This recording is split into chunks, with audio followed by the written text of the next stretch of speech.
తాకట్టులో ఉన్న బంగారాన్ని విడిపించి ఆ రోజు ఆన్లైన్ రేటుకే మేము కొంటాం. Sharma gold company. గురుగారు నమస్కారం అండి. నమస్తే అమ్మా. ఎలా ఉన్నారు? బాగున్నానమ్మా, కులాసా ఉన్నాను. ఈ వంటల గురించి ఏంటండి, ఎప్పుడు అంటే ఎందుకు నేర్చుకోవాల్సి వచ్చింది? కారణం ఉందా? ఉంది. నేను ఈ వంటల్లోకి రావడానికి గల కారణం ఉంది.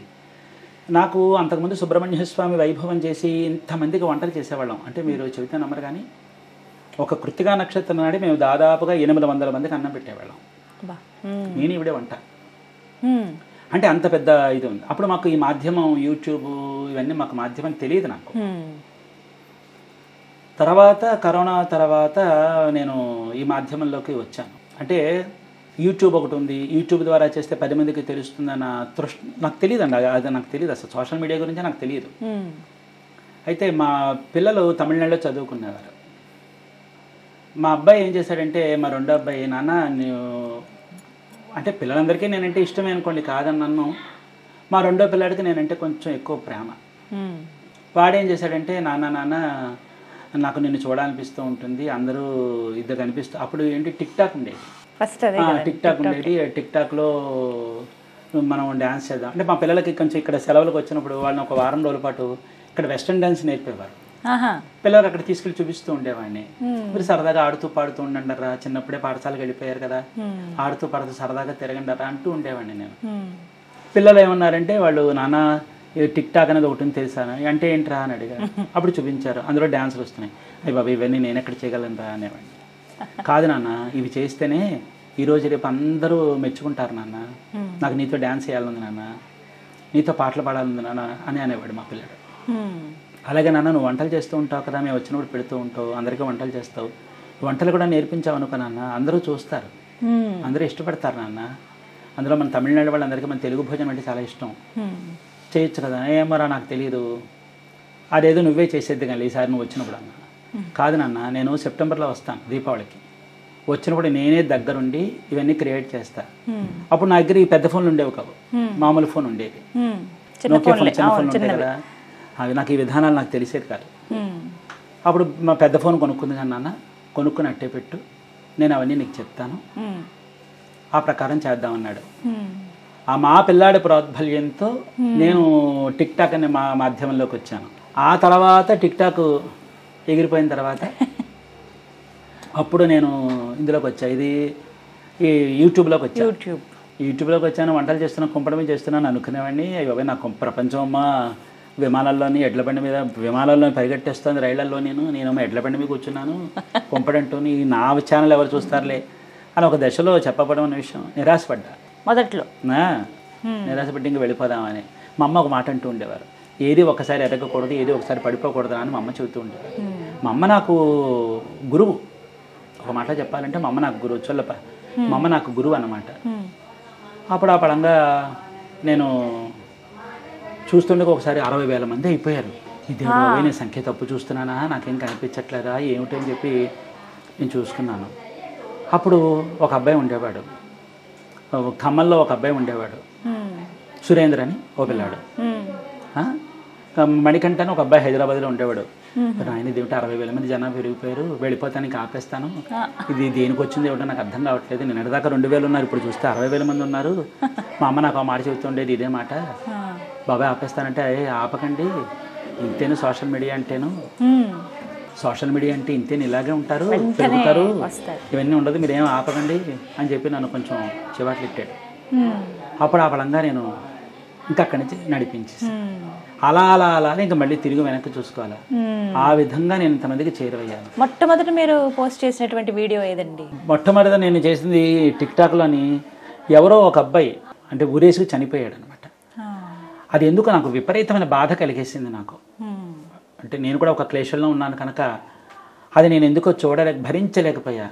అప్పుడు చెప్పాను, నాన్న మీరు ఇలాంటి పనులు చేసుకోకండి, స్నేహితులు అనేటటువంటి వాళ్ళు వెళ్ళి వాళ్ళ తల్లిని తండ్రిని కాస్త కొన్నాళ్ళు ఆదుకోండి, అందరూ 12వ రోజుతో వెళ్ళిపోతారు, వెళ్ళిపోయిన వాళ్ళు వెళ్ళిపోయిన తర్వాత వీళ్ళొక్కళ్ళు లబోదిబ్బమని ఏడుస్తారు పాపం.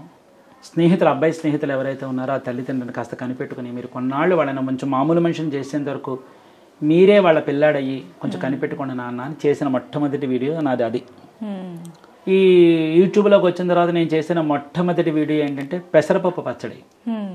ఇంకా అక్కడి నుంచి కొన్నాళ్ళ పాటు చెబుతున్నాగా అనుకోకుండా ఒకసారి పనసపట్టు కూర, నాకు అప్పుడు ఎడిటింగ్లు తెలియవండి అవి, ఎడిటింగ్లు చేయడాలు, ఆ పేరు పెడతారు అలా అప్లోడ్ చేసేసి అంతే. ఇప్పుడు ఆన్ చేశానంటే అది ఎందుకు వీడియో రన్ అవ్వాల్సిందే. ఆ కటింగ్ చేస్తే దాన్ని ఎలా కలపాలో నాకు తెలియదు, సరిగ్గా ఎలా తిప్పాలో కూడా తెలియదు, అవన్నీ నాకు తెలియవు. అలా అలా పనసపట్టు కూర చేశా. 40 నిమిషాలు గంట పెట్టేసేది. ఇలాగే చూస్తారు కాబట్టి అనుకునేవాడిని నేను. ప్రపంచానికి ఇంత టైం లేదు గబగబా కానీ అనే విషయం నాకు తర్వాత తెలిసింది. అప్పుడు తెలియదు కదండి నాకు. అవన్నీ చేసేవాడిని. అలా అలా అనుకోకుండా అదే హిట్ అయిందండి. ఆ పనసపట్టు కూరే నన్ను ఎక్కడికో తీసుకెళ్ళిపోయింది అనమాట. అది ఎప్పటికైనా 40 నిమిషాలు ఉందో మా వీడియో. ఆ పనసపట్టు కూర అందరికీ చెప్తూ ఉండేవి, నాకు ఎడిటింగ్లు చేత కాదు, నాకు ఏమన్నీ పైన పేర్లు పెడతారు కదండి, ఆ పేర్లు పెట్టడం కూడా నాకు తెలియదు. థంబ్నెయిల్స్, ఆ పేర్లు పెట్టడం కూడా నాకు చేత కాదు, తెలియదు. అసలు మానిటైజేషన్ అంటే ఒకటి ఉంటుంది, దాన్ని చేసుకోవాలనే విషయం కూడా నాకేం తెలియదండి. అప్పుడు ఖమ్మంలో ఒక పిల్లాడు ఉన్నాడు, సుధీర్ అని ఓ పిల్లాడు. ఆ పిల్లాడు పురాద్భల్యం నాకు చేసి కైన్ మాస్టర్ అని ఒకటి పెట్టి అన్నీ దగ్గరుండి నేర్పించి అన్నీ చెప్పి వీళ్ళకి చెప్పి నేను వాళ్ళు చెప్పినవన్నీ పుస్తకాలు రాసుకునేవాడిని. దేని తర్వాత ఏం నొక్కాలి, దేని తర్వాత ఏం నొక్కాలి. ఇప్పుడు కూడా ఫోన్ అప్డేట్ చేస్తే నా పని అయిపోయింది అనమాట. కష్టమే. ఆ తర్వాత మా పెదనాన్నగారు మనవడు పని ఇక్కడే ఉంటాడు. వాడి మెసేజ్లు అన్నీ చూసి బాబాయ్ నేను వచ్చి చెప్తాను అని చెప్పి వాడు నాకు మళ్ళీ మానిటైజేషన్ చేసి అన్నీ చేసాడు అనమాట. తద్వారా అలవాటైంది. ఇప్పుడు మళ్ళీ దాన్ని ఏంటంటారు అప్డేట్ చేశాడంటే అయిపోయింది అనమాట. మళ్ళీ కష్టం దగ్గరికి వెళ్ళాలి. నేర్చుకోలేదా మరి మీరు? ఎలాగా? నేర్చుకోలేదండి.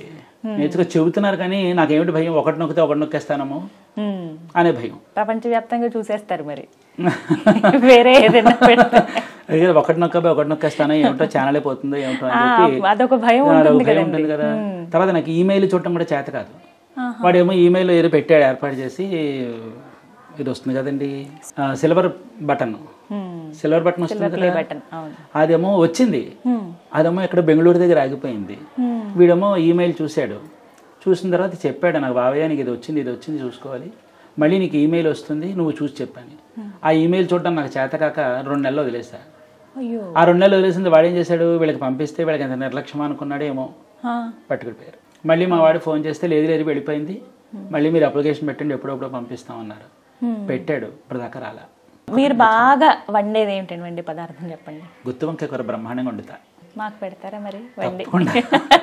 తప్పకుండా పెడతానమ్మా. గుత్తి వంకాయ కూర బాగా వండుతాను. పనసపట్టు కూర బ్రహ్మాండంగా చేస్తా. ఆ విధానం కూడా బాగుంది, నేను చూసాను. పనసపట్టు కూర బ్రహ్మాండంగా చేస్తాను. కందట్టు వేస్తానండి, అసలు మీరు తింటే వదిలిపెట్టరు మీరు. ఇలా చెప్పి నోరు ఊరించేస్తున్నారు స్వామి మాకు.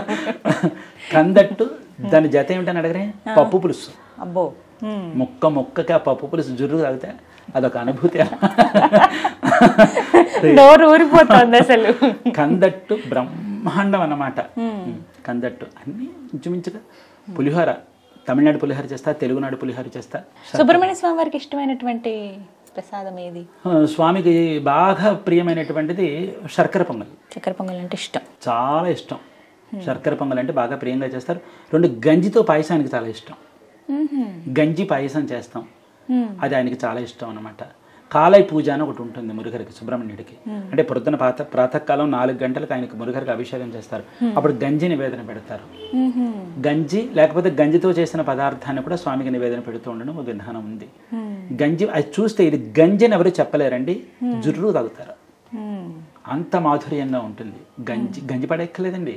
గంజితో చారు పెట్టచ్చు, సాంబార్ పెట్టేయచ్చు, పులుసులు పెట్టేయచ్చు, మజ్జిగలో కలిపేయచ్చు.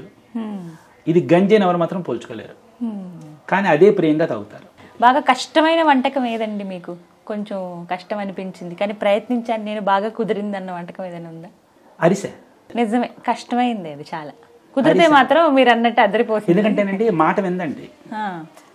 అది మనం అనుకుంటాం మనకు మన చేతిలో లొంగాపడమే ఉంటాం అనుకుంటాం, కానీ ఒక్కసారి మాట విందండి.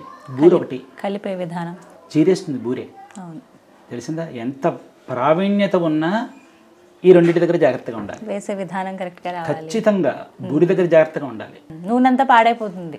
నూనె పాడైపోతుంది. 2 ప్రమాదం. మొహం మీద చిమితే ప్రమాదం కదండి. ఆ ప్రమాదం ఒకసారి మా అమ్మ మీద తుళ్ళింది, మా ఇంటి ఆవిడ మీద తుళ్ళింది. 2 అపురూపమే కదండి. అమ్మ అపురూపమే, భార్య అపురూపమే. ఇద్దరి మీద చిందేటప్పటికి వాటి మీద అలిగాను అనమాట. ఇప్పటికి మళ్ళీ వేసింది లేదా? మళ్ళీ ఊర్లో వేసాను, ఒళ్ళు దగ్గర పెట్టి వేసానులేండి. ఏమండి పంటి కింద రాయేస్తే అన్నం తిన్న మానేస్తాను. చెప్పండి. తినాలనిపించినప్పుడు మరి వేసుకోకపోతే ఎలాగా? మరి బయట ఎక్కడేం చేస్తే నచ్చదాయే. మీరు మామూలుగా బయట భోజనం స్వీకరిస్తారండి? శుభ్రంగా చేస్తా. మీరు బయట భోజనం చేసినవి బాగా నచ్చింది ఎక్కడ? అంటే హోటల్స్ లో తింటారా లేకపోతే ఎలా? లేదండి, హోటల్లో అంటే తప్పనిసరి పరిస్థితుల్లో వెళతా. సరదాగా పిల్లలతో వెళ్ళాలనుకోండి, నేనే హోటల్ పెట్టాలనుకోండి, హోటల్కి వెళ్ళి నేను పర్యవేక్షణ చేసి తెలుసుకోకపోతే నాకు ఎలా తెలుస్తుంది చెప్పండి? శుభ్రంగా తింటా, హోటల్కి వెళ్తా, బజ్జీలు తింటా, అన్నీ తింటా. నాకు చెప్తున్నా కదండి, నేను భోజన ప్రియుడిని. అలా హోటల్కి వెళ్ళి తిని ఈ రుచి భలే ఉంది, నేను ఇంట్లో ప్రయత్నించాలి అని అలా చేసిన వంటకం ఏదైనా ఉందా? అలా చేసిన వంటకం ఉంది. అలా చేసిన వంటకం ఏంటంటే బీరకాయ దోసకాయ పచ్చడి. అంటే మా అమ్మ చేసేవారు అనుకోండి, కాదని నన్ను, కానీ అక్కడ కొంత బీరకాయ, దోసకాయ, వంకాయ, ఒక వెల్లుల్లిపాయ వేసేసి కలిపి రుబ్బేసి చేశారనమాట. ఆ పచ్చడి చేశా. నెల్లూరులో నెల్లూరు రుచులు బ్రహ్మాండంగా ఉంటాయి కదండి. ఆ నెల్లూరులో నేను రుచి చూసా. చూసినప్పుడు మా స్నేహితుడికి చెప్పా, ఒరే ఇది ఎంత బాగుందో అని. అప్పుడు అది నేను చేశానంటే ప్రయోగం చేశా. కొన్ని నేను కలుపుకున్నానులేండి. ఏ వంటకాలు అంటే ఇష్టం మీకు? తమిళనాడు వంటకాలు ఇష్టమా, తెలుగునాడు వంటకాలు ఇష్టమా? తెలుగునాడు వంటకాలండి. అవునా? అందులో బాగా అమితంగా ఇష్టమైనది ఏది? నాకు బాగా ఇష్టమైనది గోంగూర పచ్చడి. అసలు ఎవరింట్లోనే గోంగూర పచ్చడి పెడితే వాళ్ళ ఇంటికి వెళ్ళిపోయి వాళ్ళ ఇంట్లో ఉండిపోతారు. కందిపొడి ఒకటి, కందిపొడి ఎంత ప్రాణం అంటే మళ్ళీ జత ఉండాలి అక్కడ. వంకాయ పులుసు పచ్చడి, అబ్బో జత కట్టద్దు. వంకాయ పులుసు పచ్చడి లేకపోతే ఉల్లిపాయ పులుసు, తీ పులుసు, ఆ రెండింటికి జత. గుత్తి వంకాయ కూర, ఇంక ఏటికాడది పెట్టినా విసుగురాదు నాకు. కందా పచ్చడి కూర ఎంత బాగా చేస్తాను తెలుసా? భోజనం గురించి చెప్తూ ఉంటే మాకు చూసే వాళ్ళకి కూడా నోరూరిపోతుంది స్వామి. అసలు ఇన్స్టాగ్రామ్లో 1 మినిట్ కదండి. అప్పట్లో నేను ఏం చేశానంటే 1 మినిట్లో యూట్యూబ్లో నాకు గంటల తరబడి చెప్పడం అలవాటు అయిపోయి ఇన్స్టాగ్రామ్లో 1 మినిట్ వీడియో చేయడం అంటే నాకు పెద్ద యజ్ఞంలో ఉండేది. రీల్స్ కష్టం. దాన్ని 2 భాగాలు 3 భాగాలు చేస్తుంటే ఏమిటి ఇంతటి కొరకు 2 భాగాలు ఏమిటి అనేవారు. అయ్యి బాబు ఎలాగా అని అనుకుని నోటితో చెప్పడం మొదలెట్టా. అది సుఖం. ఇంకా అలా సోషల్ మీడియాలో నోటితో చెప్పింది బహుశా నేనేమో నాకు తెలియదు, కానీ దాదాపుగా మీరే అయ్యి ఉండొచ్చండి. ఎందుకంటే వంటకం అలా పూర్తిగా ఒక్క నిమిషంలో పూర్తి చేసింది మీరే. ఆ ఒక్క నిమిషంలో వీడియోలు చెప్పేసి గబగడగడ చెప్పేసేసాను నేనే. అది కాస్త అందరికీ చేరుకున్నాయి. ఈరోజు అందరూ వండుకు తింటుంటే అది నాకు విపరీతం తృప్తి, నాకు ఆనందం. చెప్తారా అట్లా మేము ఇలా మీరు చెప్పింది ఫాలో అయ్యి వండేవండి చెప్తూ ఉంటారు. నేను రోడ్డు మీద వెళ్ళినప్పుడు చెప్తూ ఉంటారు, మెసేజ్లో చెప్తూ ఉంటారు, ఇన్బాక్స్లో చెప్తూ ఉంటారు. మీరు చెప్పినటువంటి ఆ దబ్బకాయ ఇది చేసుకున్నాం అంటారు, చింతపండు చారు పెట్టుకున్నాం, లేకపోతే టమాటా చారు పెట్టుకున్నాం అంటారు, బెండకాయ ఎప్పుడు చేసుకున్నాం అంటారు. ఒకటి కాదు, అందరూ బోడి చెప్తుంటే ఎంత ఆనందంగా ఉంటుందంటే ఈరోజు రేపు మన ఆహారాలు ఏమని చెప్పండి. పూర్వకాలం ఆహారాలు ఎక్కడున్నాయండి? అవి లేవు, ఎప్పుడో ఇదైపోయాయి. కానీ ఈరోజు రేపు పిల్లలు విషయం తెలుసుకుని వాళ్ళు అవి తింటుంటే ఇంతకన్నా తృప్తి, ఆనందం మరొకటి ఉండదండి. అది మాత్రం నాకు చాలా ఆనందంగా. కొంతమంది ఆడపిల్లలు మెసేజ్లు పెడుతూ ఉంటారు, నేను పెళ్లి చేసుకుని కొత్తగా వెళ్ళానండి, నేను మీరు చెప్పినటువంటి వంట చేసుకుని మా అత్తమామల్ని భర్తని మెప్పించానండి, మీరు నాకు తండ్రి అండి అంటూ ఉంటారు. అది నిజంగా ఎంత ఎనలేని ఆనందం అంటే అంత ఎనలేని ఆనందం. చెప్తున్నాను కదా, అందరూ నన్ను వాళ్ళ కుటుంబీకుడిగానే చూస్తున్నారు. చాలా మంది కుటుంబ సభ్యుడు అయిపోయానండి. అంత ఇదైపోయింది. నాకు తృప్తి. గురుగారు ఇష్టం లేని వంటకం? ఇష్టం లేని వంటకం ఏంటంటే ఆనపకాయని కేవలం ఒక పోపులోనే వేస్తారు. ఆ పోపులో వేస్తే నాకు ఇష్టం ఉండదు. దానికి పడవలసినవన్నీ పడే అనుకోండి బ్రహ్మాండంగా ఉంటుంది. అంటే వేరుశనగ గుళ్ళు, నువ్వుపప్పు, ఎండుమిరపకాయలు, కాస్త జీలకర్ర, ధనియాలు, కొంచెం ఇంగు, పెసర, అవి ఒక్క నలిగి నలగకుండా ఉండాలి. దాన్ని ఆనపకాయలు వేసేసాం అనుకోండి ఎంత కూరని తినేస్తాం. ఇష్టం, చాలా అద్భుతంగా. అంటే ఇష్టం లేని కూర ఆనపకాయ, దాన్ని చేయవలసిన విధంగా చేస్తే శుభ్రంగా తింటా. గురుగారు మీరు అన్నారంటే మీ అమ్మగారే నేర్పించిందంతా వంటల విషయంలో కూడా? అన్నీ మా అమ్మగారు. ఆవిడ చేసిన వంటకం అత్యద్భుతంగా ఉండేది ఏది? అలాంటిది మీరు ప్రయత్నించినా మీరు చేయలేకపోయింది, అసలు కుదరని వంటకం ఏదైనా ఉందా? అలా అమ్మ చేసినట్టుగా నేను చేయలేకపోతున్నాను అని అనిపించింది ఏదైనా? అమ్మ చేసినట్టుగా నేను చేయలేకపోతున్నాను అనుకునేటటువంటి వంటకం ఏమైనా ఉందంటే కనుక గంజితో పెట్టినటువంటి పులుసు. ఆ పులుసు ఎంతమందికి దక్కేదంటే అంత బ్రహ్మాండంగా ఉండేది. అది చేస్తాను, కానీ ఎక్కడో నాకు మనసుకు తెలుస్తుంది, అరే అమ్మ చేసినట్టు ఎక్కడో ఇది తేడా వస్తుంది, అమ్మ చేసినట్టు ఎక్కడో తేడా వస్తుంది. అదొక్కటి నాకు. అదేంటి చెప్పమంటారా? అమ్మ ప్రేమ. అమ్మ ప్రేమ సారం కదండి.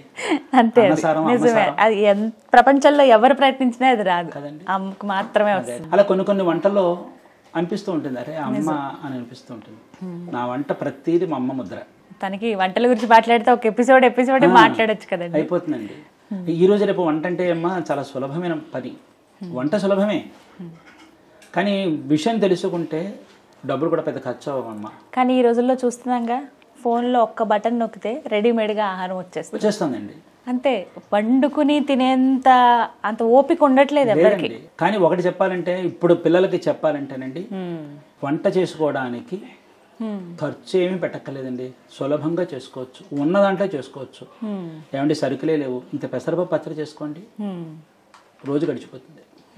కందిపప్పు పచ్చడి చేయండి, రోజు గడిచిపోతుంది. ఉల్లిపాయ పచ్చడి చేయండి, ఒక్క మామిడికైతే 10 మందికి అన్నం పెట్టేయచ్చు. ఈ విధానాలు ఇప్పుడు పిల్లలు తెలియాలి. ఒక ఉల్లిపాయ, ఒక మామిడికాయ, అడుగు పొడుగు ఏవో కూర నార ఉంటుంది, అవన్నీ కలిపేసేసి రోట్లో నూరిస్తే అయిపోయింది. నేర్చుకోవాలి. ఈ విధానం తెలియకపోతే ఈ రోజు రేపు ఎలా బతుకుతామండి? గురువుగారు, మీ దినచర్య ఏమిటండి? ఉదయం లేచిన దగ్గర నుంచి ప్రారంభిస్తే మళ్ళీ మీరు నిద్రపోయే వరకు మీ దినచర్య ఏ విధంగా ఉంటుందో మా ప్రేక్షకులకు తెలియజేస్తారా? నేనేమిటంటే, నా కులవృత్తి వచ్చి పితృకార్యాలు చేయించడం. నాది 15వ తరం, మా పిల్లలది 16వ తరం. ఈ రాజమండ్రిలోనే నేను పితృకార్యాలు చేయిస్తూ ఉంటాను. అది మా కులవృత్తి, పురోహిత వృత్తిలో అదొక భాగం అన్నమాట. పితృకార్యాలు చేయించడం ఒక భాగం. అందులో భాగంగా నేను నా పిల్లలు కూడా ఈ వృత్తి చేయిస్తూ ఉంటాను. నా పిల్లలు తమిళనాడులోనే తంజావూరు దగ్గర కుంభకోణంలో వేదం చదువుకున్నారు మా పిల్లలు ముగ్గురు. తర్వాత పిల్లలు ఇంకా కులవృత్తిని చేపడుతున్నారు. నేను ఆ కులవృత్తి చేస్తూ పొద్దున్నే వెళ్ళిపోతాను. మాకు 6 గంటలకల్లా మేము బయటకు వెళ్ళిపోతాం. ఇంటికి వచ్చేటప్పుడు 12 1 గంట సమయం చెప్పలేం. ఆ ఇంటికి వచ్చేస్తాం. ఇంటికి వచ్చేసిన తర్వాత కాస్త స్నానాలు చేసేసి భోజనాలు చేసి 1 గంట విశ్రాంతి తీసుకున్నామంటే నేను యూట్యూబ్లో వంటలు చేస్తూ ఉంటాను. అందరికీ తెలిసిన విషయం. తెలుసు. ఆ విధంగా చేస్తూ ఉంటాను. అలాగే కాస్త ఇన్స్టాగ్రామ్లో రీల్స్ చేస్తూ ఉంటాను. అయిన తర్వాత మళ్ళీ సాయంత్రం పూజ ప్రతిరోజు ఉంటుందా అండి? అంటే రీల్స్ అవి ప్రతిరోజు చేస్తారా? ఇంచుమించుగా చేస్తాను. వాటికంటూ ఒక సమయం పెట్టుకున్నారా? పెట్టుకుంటాను. ఇప్పుడు నేను అసలు ఈ మాధ్యమంలోకి వచ్చిందే మానసిక స్థిమితం లేక వచ్చా. ఇప్పుడు నేను మళ్ళీ కాస్త కోలుకున్నాను అంటే అందరి అభిమానం వల్ల కోలుకున్నాను. కాబట్టి ఏంటంటే, నేల విడిచి సాము చేయలేము, అభిమానులు విడిచి ఎక్కడికి వెళ్ళాను కదండి. అందుకని ఆ పడంగా నేను వంటలు చేస్తూ, అలాగే ఇన్స్టాగ్రామ్లో రీల్స్ చేస్తూ, కాలక్షేపం చేస్తూ, అలాగే పొద్దుట సాయంత్రం కూడా స్వామికి నేను నా యొక్క అనుష్ఠానం చేసుకుంటూ, ఆరాధన చేసుకుంటూ కాలక్షేపం చేస్తాను. ఎప్పుడైనా నాకు వృత్తి లేనప్పుడు ఇంకా నేను పొద్దున కూడా వీడియోలు చేస్తాను, వంటల వీడియోలు చేస్తూ ఉంటాను. ఏదైనా మంచి మంచి సందేశాలు ఇవ్వాలంటే చెప్తూ ఉంటాను. అందరితోని కూడా చేస్తూ ఉంటాను. ఆ విధంగా నేను చేసుకుంటూ కాలక్షేపం చేసుకుంటూ, కొన్ని తిరుపుగళ్ళని ఉంటాయి, సుబ్రహ్మణ్య స్వామిది తిరుపుగళ్ళని పాటలు ఉంటాయి. ఆ పాటల్ని నేను తమిళంలో ఉన్న అక్షరాలని తెలుగులోకి అనువాదం చేసుకుంటూ, అంటే భావాన్ని మార్చను కానీ ఆ అక్షరాలను తెలుగులోకి రాసుకునే ప్రయత్నం చేస్తూ వాడికి కొన్ని బాణీలు కట్టుకుంటూ ఉంటారు, తిరుపుగళ్ళు అనేటటువంటి. ఆ విధంగా కాలక్షేపం చేస్తూ ఉంటాను. అలా ఒక రోజు చేస్తూ ఉంటాను, అలా కాలక్షేపం చేస్తూ ఉంటాను. వ్యాయామం చేయడం నాకు చిన్నప్పటి నుంచి నాకు ఇష్టం. అంటే నాకు 18 ఏళ్ల ప్రాయం నుంచి నేను కొంచెం అథ్లెటిక్స్ చేసేవాడిని. మీరు ఏం చదువుకున్నారు స్వామి? ఐటీఐ సివిల్ డ్రాఫ్ట్స్మెన్ చేశాను. ఐటీఐ చేసిన తర్వాత పియూసీ చేశాను. తర్వాత మెకానికల్ ఇంజనీరింగ్లోకి వెళ్ళాను కానీ పూర్తి చేయలేను. కొన్ని అనివార్య కారణాల వల్ల పూర్తి చేయలేకపోయాను.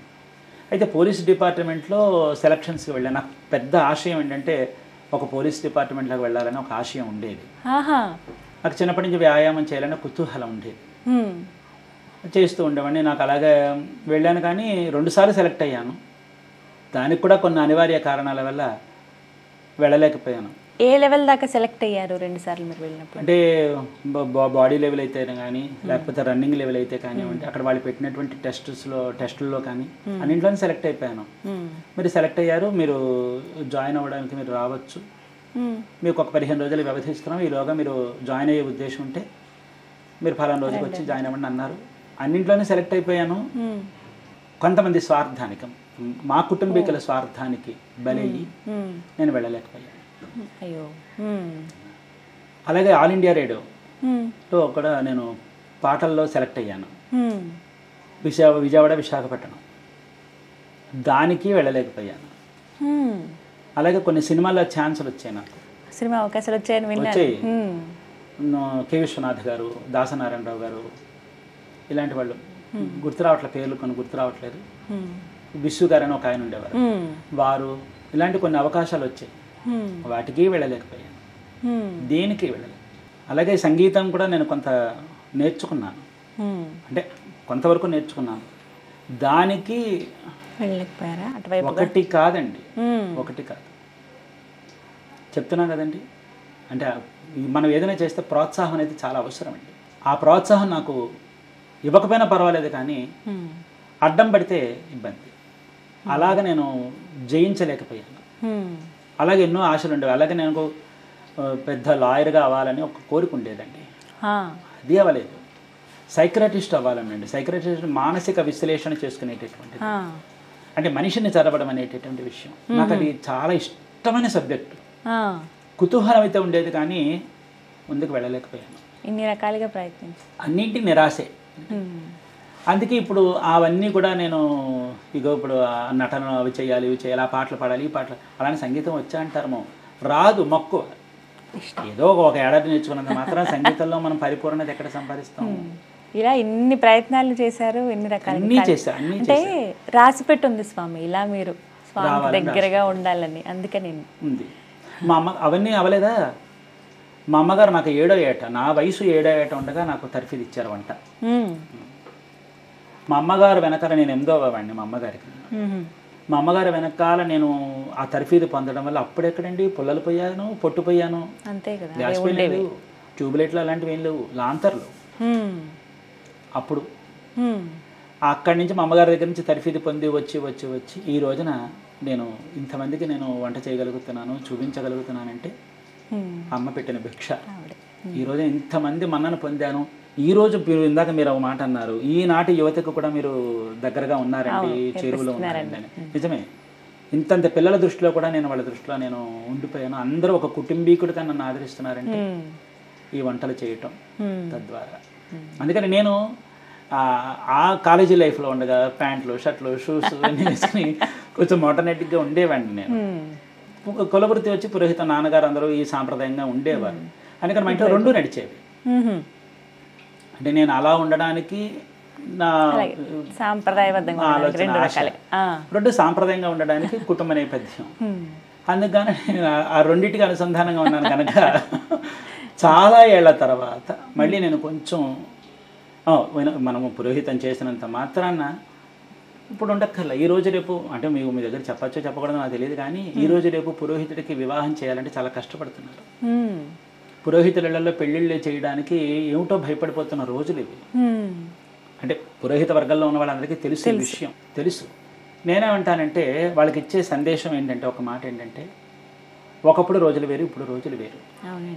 రోజు అంటే కాలమే మారలేదండి, మనుషుల ఆలోచనలు మాత్రమే మారాయి. అదే రాత్రి అదే పగల, కాలమేమీ మారలే. మనుషుల ఆలోచనలు వాళ్ళ విధానాలు మాత్రమే మారాయి. అందుకని విధానాలు మారినటువంటి విధానానికి చెప్తున్నాను అనమాట. పురోహితం చెయ్యండి, కులవృత్తి సంపాదించుకోండి, రూపాయి డబ్బులు తెచ్చుకోండి. సాయంత్రం అయిన తర్వాత తల్లికి అనిపిస్తుంది నా కొడుకు ప్యాంట్ షర్ట్ కట్టుకుని మహారాజులకు తిరుగుతుంటే చూడాలని. తండ్రికి ఉంటుంది, రేపు పొద్దున పెళ్ళాక పెళ్ళానికి ఉంటుంది, కాదంటారు? ఆశ్రయం చంపుకోవద్దు, సంతోషంగా ఉండండి. ఒకళ్ళని చెడపనంతసేపు, మనం చెడిపోనంతసేపు ఏ సంతోషాన్ని ఆనందంగా భరించవచ్చు. చిన్న జీవితం కదా, ఆ జీవితంలో శుభ్రంగా హాయిగా ప్యాంట్ షర్ట్ కట్టుకుంటారా, కట్టుకోండి. హోటల్కి వెళ్తారా, సరదాగా చక్కగా కడుపు నిండా మంచి ఆహారం తినండి, సంతోషంగా ఉండండి, కులవృత్తి చేసుకోండి, దేనే మానకండి. అది చెప్పడం కోసం నేనేం చేశానంటే, సరేనా అని చెప్పి నేను మళ్ళీ తిరిగి నా పూర్వాశ్రమంలో ఒక్కసారి నేను ప్యాంట్ షర్ట్ వేసి ఆ విధంగా వచ్చాను. సాంప్రదాయం సాంప్రదాయమే. మనం ఎక్కడ సరదాగా ఉండాలి అక్కడ సరదాగా ఉంటాం, సంతోషంగా ఉంటాం. అప్పుడు ఏమవుతుందంటే నా ఆడపిల్లలకి, ఓహో నా భర్త చక్కగా టీవీగా ఉంటాడు, బండి మీద తొక్కుతాడు, కాలు నడుపుతాడు, సినిమాకి నన్ను ఎక్కడికైనా సినిమాకి తీసుకెళ్ళాలంటే తీసుకెళ్తాడు కదా. పాపం ఆ పిల్ల ఏమైనా తిరుగుతుంది, ఆ అవకాశం అక్కర్లేదుగా. పొద్దున వృత్తి చేస్తాడు, సాయంత్రం చక్కగా టింగురం కానీ ఇద్దరు కలిసి బయటకు వెళ్తారు, సంతోషంగా తిరిగి వస్తారు. ఆ వెసులుబాటు పురోహితులకు ఉంది, అది గమనించండి. అందుకని పిల్లలకి చెప్తాను. గురుగారు నాకు మీరు మాటల్లో అన్నారు, నేను నా దినచర్యలో భాగంగా నేను కాసేపు ఎక్సర్సైజ్ చేస్తారా, మెడిటేషన్, యోగానా, మీరు చేసేది ఏమిటి? నేను మెడిటేషన్, నేను ధ్యానం చేసుకుంటాను. మంత్రానుష్ఠానం నాకు ఎలాగో ఉంది, నా అనుష్ఠానంలో అది ధ్యానం వెళ్ళిపోతూ ఉంటుంది. ఎంతసేపు ధ్యానం? నేను ఒక 2-3 గంటలు చేసుకుంటా. పొద్దున్న లేచిన తర్వాత చేసుకుంటా. ప్రతిరోజు రోజు చేసుకుంటా, పొద్దున్న సాయంత్రం కూడా చేసుకుంటా. నా వీలుని బట్టి పొద్దున్న కాస్త పనిని బట్టి పొద్దున్న కొంత చేసుకుంటాను. నా మధ్యాహ్నం దాకా డ్యూటీలు అయిపోతాయి నాకు. ఒకసారి 4 గంటలకు వచ్చినా సాయంత్రం ఖాళీయే. సాయంత్రం ఖచ్చితంగా వ్యాయామం చేస్తా. ఖచ్చితంగా వ్యాయామానికి వెళ్ళిపోతాను. నేను కళాశాలకు వెళ్ళిపోతా, అక్కడికి వెళ్ళి చేసుకుని వస్తా. వచ్చిన తర్వాత 1 గంట గంటన్నర నేను ధ్యానం చేసుకున్నాను. మీ వయసు ఎంతో తెలుసుకోవచ్చా? చెప్పేస్తే ఇవిడిగా అమ్మో ఎంత సిగ్గుపడుతున్నారు. మార్కెట్ పడిపోతుందండి. నాకు వచ్చి నా ఆధార్ కార్డు ప్రకారం అయితే కనుక 55 సంవత్సరాలు ఉన్నాయి. ప్రకారం కాకపోతే కనుక నేను అంతకు ఒక 6 ఏళ్ల క్రితమే పుట్టాను. కానీ ఏంటంటే అది అప్పుడు రిజిస్ట్రేషన్ అవ్వాల, నా పేరు నమోదు అవ్వకపోవటం వల్ల ఇప్పుడే ఇంత లేటుగా వచ్చారు మీరు, కాబట్టి ఎప్పుడో పుట్టినట్టుగా చూపిస్తే కుదరదు, ఇప్పుడు పుట్టినట్టే చూపించండి అని చెప్పి ఒక 6 ఏళ్ళు దాటిపోయాయి నావి. అందుకని అప్పుడే పుట్టినట్టుగా వచ్చింది. అదే గవర్నమెంట్ ఉద్యోగం వచ్చుంటే ఈ వాటికి బ్రహ్మాండంగా రిటైర్ అవ్వకుండా బ్రహ్మాండంగా ఉండేవాడిని. ఇప్పుడు లెక్క చెప్పండి స్వామి, అసలు నా ఆధార్ కార్డు ప్రకారం అయితే కనుక నాకు ఇప్పుడు 55 ఏళ్ళు. అలా కాకుండా ఉంటే నాకు 61 సంవత్సరాలు. నిజం చెప్పాలంటే అలా కనిపించట్లేదు అసలు మీరు. అవును అవునంటున్నారు. అవును అంటారు, మరి అంటుంటే మరి అవును అనకపోతే ఏమన్నా. 40 ఏళ్ల కుర్రాళ్ళ ఉన్నారు మీరు. అలా చంపేసే. వయసుతో సంబంధం లేదు కదా, కొన్ని వాటికి అంకె అనేది అలా పెరుగుతూనే ఉంటుంది, కానీ మీరు తగ్గుతూ వస్తుంది మీ వయసు, ఇటు రివర్స్ వస్తుంది. ఇప్పుడు అంటున్నారు యాక్టివ్గా ఉంటారు. ఉండాలమ్మా, తప్పదు. గురుగారు, ఇప్పటివరకు మీ జీవితంలో అత్యంత సంతోషాన్ని ఇచ్చినటువంటి సంఘటన? నాకు పిల్లలు పుట్టడం. నా పిల్లలే నాకు అది, మా పిల్లలతోనే నేను ఆనందాన్ని అనుభవించా.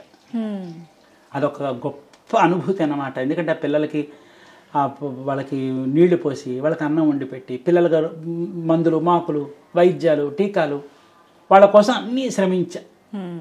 అది నాకు ఒక మధురానుభూతి అన్నమాట. ఒక అనుభూతి నాకు మాత్రం గొప్ప. మా పిల్లల్ని అలాగే చూసుకున్నాను నేను. అంటే వాళ్ళని సంతృప్తిగా నేను చూడగలిచాను. తండ్రి పాత్రకి నేను వాళ్ళ పట్ల నేను న్యాయం చేయగలిచాను.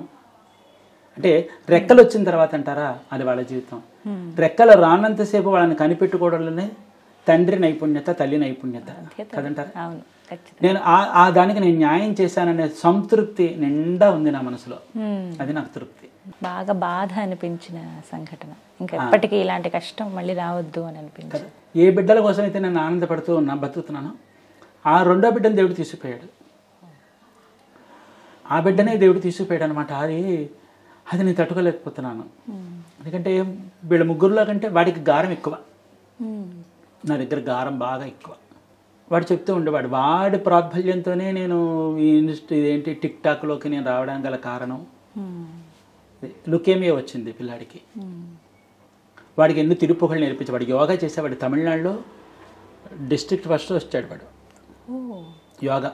వేదభూషణ్ అవార్డు వచ్చింది, అన్నీ వచ్చింది. పిల్లాడు నేనన్న వాళ్ళ అమ్మన్న వాళ్ళ అన్నదమ్ములనే చాలా ఇష్టం వాడికి. చాలా గౌరవప్రదంగా, చాలా హుందాగా, చక్కగా ఉండేవాడు వాడు. కానీ ఊహకు అందలేదు నాకు. కొన్ని సంకేతాలు ఏవో కనిపిస్తూ ఉండేవి, కానీ అది నా పిల్లల మీదకనే నాకు దృష్టి కలగల.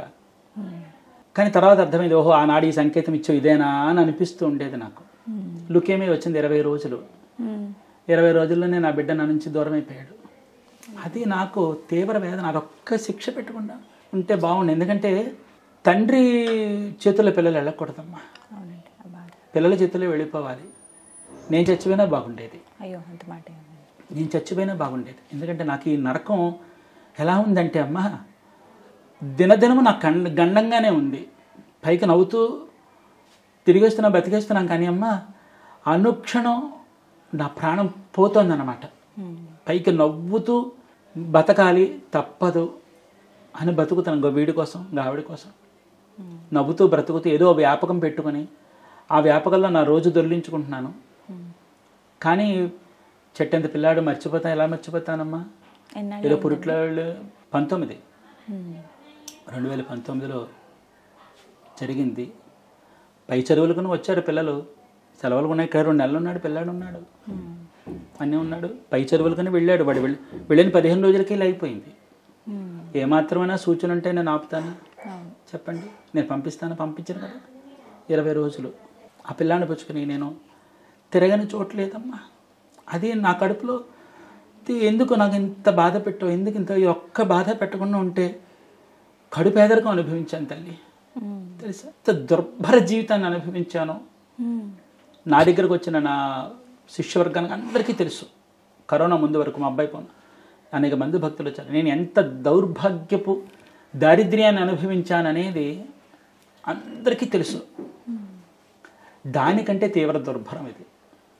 బిడ్డలు ఉన్నారనుకో అమ్మ, చెట్టు కిందనే బతికేస్తాం, అన్నం కావాలంటే ఎవడైనా పెడతాడు. కడుపు తిప్పి ఎక్కడ దొరుకుతుందమ్మా, కడుపు తిప్పి దొరుకుతుందా? ఆ దుర్భర జీవితాన్ని ఇచ్చాడు. వాడి ప్రాబల్యంతోనే నేను ఈ మాధ్యమంలోకి వచ్చా, వాడి కోసమే. కానీ మా అబ్బాయి పేరు చెప్పుకొని మా పిల్లాడు చివరిలో మా పిల్లలకి నేనే అన్నం వండి పెట్టి నేనే వాళ్ళకి అన్నీ చేసుకునేవాడిని, నేను నోట్లో పెట్టి అన్నీ చేసుకునేవాడు. ఇప్పుడు మా పెద్ద పిల్లాడు వచ్చంటే నాన్న అన్నం పెట్టి ఆవకాశ అంటాడు, వాడికి నోట్లో పెట్టాలి, తెలిసిందా? అలాగేంటంటే నువ్వు పిల్లలకి అలాగే చూసుకునేవాడిని. మా పిల్లాడు ఇది అయిపోయిన తర్వాత మా పిల్లాడి చివరిలో వాడికి అన్నం నాన్న, ఆకలి నాన్న అనేవాడు. కడుపు తరుక్కుపోయేదమ్మా, నాకు దాహం అనేవాడమ్మా, నా కడుపు బాధపడకండి, నా కడుపు తరుక్కుపోయేదమ్మా. ఎందుకంటే ఎవరొచ్చినా అన్నం పెట్టకుండా పంపించే మనసు కాదు నాది. కానీ వాడు పిల్లాడు అలా వెళ్ళిపోయాడు. ఆ తర్వాత మా అబ్బాయి వెళ్ళిపోయిన తర్వాత కొన్నాటికి వాడి పేరు చెప్పుకొని ఎవరికైనా అన్నం పెట్టాలి అనుకునేవాడిని. ఆ స్తోమత నాకు ఇవ్వలేదు దేవుడు. కానీ వాడి పేరు చెప్పుకొని ఎవరికైనా గొప్పడు అన్నం పెట్టాలి. ఆ తరుణంలో మా అబ్బాయి అన్న మాటలు నాకు గుర్తుకొచ్చి, మా అమ్మ నేర్పిన ఆ విద్యని ఇలా చేస్తే ఇప్పుడు నేను పెడితే ఒకళ్ళు ఇద్దరు తింటారు అనుకుందాం, నేర్పితే ఎంతోమంది. అందుకని నా కడుపులో నా పిల్లాడే తింటున్నాడు, నా పిల్లలు తింటారు అనే దృష్టి చేత మా పిల్లాడిని కడుపులో ఉంచుకుని నేను మా పిల్లాడికే చెబుతున్నాను అన్న భావన నాకు. వీడియో ముందు కూర్చున్నానంటే నా పిల్లాడికి చెప్తున్నాను. నా పిల్లలు ఎక్కడో ఉన్నారు, ఒరే తినండ్రా అని వాళ్ళకి చెప్తూ ఉంటా. ఆ భావనతోనే ఇంతమందికి నేను నేర్పించానంటే అన్నం పెట్టినట్టే కదా. ఆయన ఎక్కడికో వెళ్ళలేదండి, మీతో పాటే ఉన్నారు. ఉన్నాడమ్మా, ఆ భావనతోనే ఉన్నాను, ఆ భావనతోనే బతుకుతున్నా. కానీ ఒకటి చెప్పనా, దేవుడు తీసుకుపోతే బాగుండు నన్ను. ఎందుకంటే అమ్మా నేను ఈ నరకం అనిపించలేకపోతున్నా, చిత్రవధ కింద ఉంది నాకు. ఎంత తొందరగా దేవుడు తీసుకుపోతాడు. ఈరోజు సూర్యోదయం చూడకూడదు అనుకుంటానమ్మా, తెలుసా, ఈరోజు సూర్యోదయం చూడకూడదు, వెళ్ళిపోతే బాగుండు అనుకుంటాను. ఇప్పుడు తీసుకెళ్ళిపోయినా నాకు ఆనందమే. అయ్యో మీరు అంత మాట అనకండి, మేము గుర్తు చేసి బాధపెట్టాను. లేదమ్మా, లేదు, క్షమించండి. ఎందుకంటే మా పిల్లాడికి ఇచ్చిన బహుమానం ఇది. చూడమ్మా, చూడొచ్చు. ఆ రోజు తిరుపుగళ్ళు నేర్పించి సభలో పాడాడు పిల్లాడు, వారికి ఇచ్చారు. ఇది మా పిల్లాడికి ఇచ్చారు. దేవి ప్రసాద్ శర్మ, ఆయన పెద్ద పరీక్షాధికారి, ఆయన ఇచ్చారు. పళని షణ్ముఖ ప్రెజెంటెడ్ బై దేవి ప్రసాద్ శర్మ గారు. సరే, ఇది మీ మాధ్యమంలో చూపిస్తారా? నాకు తృప్తిగా ఉంటుంది. గురుగారు రెండవ అబ్బాయి పేరు పళని షణ్ముఖ ప్రెజెంటెడ్ బై దేవి ప్రసాద్ గారు. దేవి ప్రసాద్ గారు అబ్బాయికి పళని షణ్ముఖానికి తిరుప్పుగళ్ళు ఇచ్చారు. వాడు తిరుప్పుగళ్ళు నేనే నేర్పించా. తిరుప్పుగళ్ళు పాడేవాడు. తిరుప్పుగళ్ళు అంటే సుబ్రహ్మణ్య స్వామి ఆరాధనలో భాగం అన్నమాట, అన్నమాచార్య కీర్తన లాగా. వాడు ఎన్నోసార్లు వేదిక మీద ఎక్కి పాడాడు, నేను నేర్పించాను. అందులో వాడు ప్రథమ శ్రేణి వచ్చాడు అనమాట. వచ్చినందుకు గాను తిరుప్పుగళ్ తిరట్ అని చెప్పి పేరు అనమాట. అది తిరుప్పుగళ్ తిరట్టే అంటే ఒక గ్రంథం అన్నమాట. అది తిరట్ అంటే ఒక పెద్ద గ్రంథం అనమాట. అది ఆ గ్రంథాన్ని వాడికి ఇచ్చారనమాట. మొన్న వచ్చినప్పుడు చూపించలేకపోయాను హడావిడిలో. ఇప్పుడు మీరు వస్తున్నారనగానే ఈ పుస్తకాన్ని చూపిస్తే మా పిల్లాడు నాతోనే ఉంటాడు కదా, ఆయన ఎప్పుడు మీతోనే ఉంటాడు కదా, అందుకని నేను అది పెట్టుకున్నాను అనమాట. క్లేశం ఉంది అంటే నా జీవితంలో అన్ని క్లేశాలు, డబ్బులు ఉండటం, డబ్బులు లేకపోవడం ప్రతి వాళ్ళకి జరుగుతుందండి. ఈ పుత్ర సుఖం ఎవరికి రాకూడదండి, ఎవ్వరికి రాకూడదు. నేను దేవుడిని అదే కోరుకుంటా. నాకు పెట్టిన బాధ ఎవరికి పెట్టకనైనా. ఈ చిత్రహింస నరకం అనుభవించలేకపోతున్నాను. కానీ చెప్తున్నాం కదండి, నేను ఒకవేళ ఉన్న పళ్ళంగా దేవుడు తీసుకుపోయినా నాకు తృప్తి. కానీ నిత్యం ఆరాధన చేసుకుంటూ మీరు ఆ వ్యాపకం అలా మార్చేసుకున్నానండి. ఎందుకంటే మా అబ్బాయి ఇది అయిపోయిన తర్వాత నేను మతిభ్రంశం చెంది నాకు వెళ్ళిపోయాను అనమాట. విజయవాడలో తప్పిపోయాను. మా అత్తవారి ఇల్లు విజయవాడ. మా బావమరిది ఇంటికి తీసుకెళ్లారు నన్ను. అంటే ఆదరణకి తీసుకెళ్తారు కదండి. అలా వెళ్ళినప్పుడు తప్పిపోయాను అక్కడ. అలా 2 సార్లు తప్పిపోయినప్పుడు తీసుకొచ్చారు. అసలు మా అబ్బాయి చెప్పినటువంటి టిక్ టాక్ అనే పదం అక్కడ వినిపించింది నాకు, ఎవరో పిల్లలు ఆడుకుంటుంటే. ఆ పదం ఏమిటి అంటే అప్పుడు నేను ప్రజల్లో పడుతున్నాను అనమాట. వీళ్ళు అనుకున్నారు ఈయన కొంచెం మార్చాలని. అప్పుడు నన్ను అందులో తీసుకొచ్చి కూర్చోబెట్టారు. అలాగా అప్పుడు మా అబ్బాయి నాతో అనేవాడు, నువ్వు నేను కలిసి డ్యాన్స్ చేయాలి. మా అబ్బాయి అనేవాడు, ఎలాగా నాన్న నువ్వు అప్పుడు మా చిన్నప్పుడు మమ్మల్ని ప్యాంట్ షర్ట్లు వేసుకుని, అది కూడా చెప్పాలి, ప్యాంట్ షర్ట్లు వేయడం గల కారణం అది కూడా చెప్పాలి, ఇది ఒకటే కాదు. మా అబ్బాయి ఏం చెప్పాడంటే, నాన్న మా చిన్నప్పుడు నువ్వు ప్యాంట్ షర్ట్ వేసుకున్నావు కదా, ఓసారి మనందరం కలిసి ప్యాంట్ షర్ట్లు వేసుకుని శుభ్రంగా మనం ఫోటోలు దిగుదామా, డ్యాన్సులు చేద్దామా అని అనేవాడు అన్నమాట. దానికి కూడా నేను అందులో కారణం ఉంది. ఆ తర్వాత మా అబ్బాయి గురించి నేను ఆడుతూ పాడుతూ సినిమాల్లో ఉండేటటువంటి విధంగా సరదాగా సంతోషంగా ఉంటూ నాకు ఈ పూట కాలక్షేపం అవ్వాలండి, అది ఒక్కటే నేను అనుకున్నా. అది ఏం చేస్తే కాలక్షేపం అవుతుంది, ఎందుకంటే నా వ్యధ లోపల ఉంది, క్షోభ చిత్రహింస అనుభవిస్తున్నా. అంత మాట అనకండి గురుగారు, మీరు ఎందుకు అని అంటే ఇందాక అన్నమాట మీ అబ్బాయి ఉన్నారు, అమ్మగారు చూస్తున్నాను, వాళ్ళ కోసమే కూర్చుని ఉన్నా. చెప్పబడి ఉన్న విషయం ఒకసారి చచ్చిపోదాం అనిపించేది, బలవంతంగా చచ్చిపోదామా ఈ నరకం అనిపించలేకపోతే, ఎందుకంటే పిల్లాడిని అల్లారు ముద్దుగా పెంచుకున్నాను, చెట్టుకి అందిన ఫలదాయం. ఏమ్మా పోనీ ఆ తీసేయాలనుకున్నప్పుడు కడుపులో కూడా తీసేస్తే పాలా, పోనీ పుట్టగానే తీసేస్తే పాలా, పెంచి పెద్ద చేసి ఇంత చేసి ఆశలు పెట్టుకున్న తర్వాత లాగేసావేంటి? కోపం వచ్చిందా ఎప్పుడన్నా? ఇప్పటికీ కోపమే, ఇప్పటికీ నాకు కోపమే, గతి లేదు నాకు ఇంకా ఆయన తప్ప. నా కొడుకు నీ దగ్గరే ఉన్నాడు, నేను నీ మీద కోపడితే వాడికి మోక్షం కూడా వస్తుంది. అందుకని మళ్ళీ అదే నువ్వే ఇచ్చు నువ్వే పట్టుకుపోయావు, కాసేపు ఆడుకో అన్నావు, ఇంకా చాలు ఆడింది అన్నావు, తీసిపోయావు కదా, నీ దగ్గర ఉన్నాడుగా వాడు నువ్వు జాగ్రత్తగా చూసుకో అని మళ్ళీ నాలో నేను తమాయించుకుంటా. ఎవరి మీద కోపడతానమ్మా, ఎవరి మీద కోపడితే ఎవరు పడతారు? నన్ను మాత్రం క్షమించండి, గుర్తు చేసి. అయ్యో అంత మాట అంత మాట అనకండి, మీరు నా బిడ్డ లాంటి వారే, తెలిసిందా? ఆ విధంగా మా అబ్బాయికి నేను తిరుప్పుగళ్ళు అవి నేర్పించాను అనమాట. ఈ తిరుప్పుగళ్ళు సుబ్రహ్మణ్య స్వామి ఆరాధనలో చాలా విశేషం. వారికి బాగా ఇష్టమైనది ఏంటండి, ఏం చేయటం అంటే ఇష్టపడతారు మీ అబ్బాయి? మా అబ్బాయి సహజంగా భోజన ప్రియుడే, వాడు ఎప్పుడు నన్ను అడిగేవాడు చామదుంపలు వేపుడు అంటే మా అబ్బాయికి చాలా ఇష్టం, చామదుంపలు వేపుడు అంటే చాలా ఇష్టం. రెండోది అంటే వాడికి రవ్వ లడ్డు అవన్నీ చాలా ఇష్టం అన్నమాట. రెండోది వాడికి బాగా ఇష్టమైనది ఏంటంటేనో యాగం చేయడం అంటే ఇష్టం వాడికి, హోమాలు చేయడం అన్నా. రెండు మురుగరికి అలంకరణ చేయడం అంటే విపరీతం. మురుగరికి అలంకరణ చేసేవాడండి, నేను కూడా చేయలేను. నువ్వు అక్కడ కూర్చో అనేవాడు నన్ను, అంతే. నువ్వు అక్కడ కూర్చో నాన్న, స్వామికి కావాల్సిన బట్టలు అక్కడ పెట్టు రెడీగా, వాడే చేసేసేవాడండి. నేను ఒక గంటలో చేస్తే వాడు 40 నిమిషాల్లో చేసేవాడు, అరగంటలో చేసేవాడు అనమాట. అలంకరణ అంతా నేనే చేయలేను, అంత అలంకరణ. అంత చక్కగా ఆయన ఉన్నారు కాబట్టి స్వామి తీసుకున్నాను. చెప్పాడు, నాన్న నువ్వు కనుక ఈ టిక్ టాక్లోకి వచ్చినా యూట్యూబ్లోకి వచ్చినా నేను అక్కడి నుంచి నేను చూస్తూ ఉంటాను, తమిళనాడులో ఉంటానుగా గురువు గారి దగ్గర, నేను అక్కడి నుంచి నేను చూస్తూ ఉంటాను. అంటే వాడికి వయసు పెరుగుతున్న కొద్దీ ఏంటంటే నువ్వు మా మీద బెంగ పెట్టుకునేవాడు అన్నమాట. నాన్నకు దూరంగా ఉన్నాను, అమ్మకు దూరంగా ఉన్నాను అనే దూరం, వాళ్ళందరూ ముగ్గురు దగ్గరే ఉండేవారు. ఎటొచ్చి దూరంగా ఉన్నది నేను, మా ఇంటి ఆవిడ. అందుకని వాడికి కొంచెం మా మీద కొంచెం ప్రాయం పెరిగిన కొద్దీ కూడా అమ్మ నాన్న అనే బెంగ ఉండేది వాడికి. పాపం మిగతా ఇద్దరు పిల్లలు ఏం చేస్తున్నారు? పెద్ద పిల్లాడు వేదం పూర్తి అయిపోయింది, వాడు ధర్మభక్తిని, వాళ్ళు వేరే ఉంటున్నారు ఇక్కడ ఆర్యాపురం అని చెప్పి, ఇక్కడ వాళ్ళు కాపురం ఉంటున్నారు, రాజమండ్రి. మా వృత్తి చేయిస్తున్నాడు, వాడు వేదం చదువుకున్నాడు, మా ప్రవృత్తి చేయిస్తున్నాడు. తర్వాత రెండో పిల్లాడు అలాగా, వాడి పేరు పళని మురుగన్, మా పెద్ద అబ్బాయి పేరు పళని మురుగన్, మా రెండో అబ్బాయి పళని షణ్ముఖన్, ఇంకా మా మూడో పిల్లాడు వీడి పేరు పళని శరవణన్. వీడు ఆడికృతిక నాడే పుట్టాడు. మా పెద్ద పిల్లాడు ప్రదోషం నాడు పుట్టాడు, మా రెండో అబ్బాయి రథసప్తం నాడు పుట్టాడు. ముగ్గురు అబ్బాయిలే. అందుకే రథసప్తం పాలు పొంగిచ్చమని మన వాళ్ళు చూపిస్తారు, కానీ నాకు రాదమ్మా.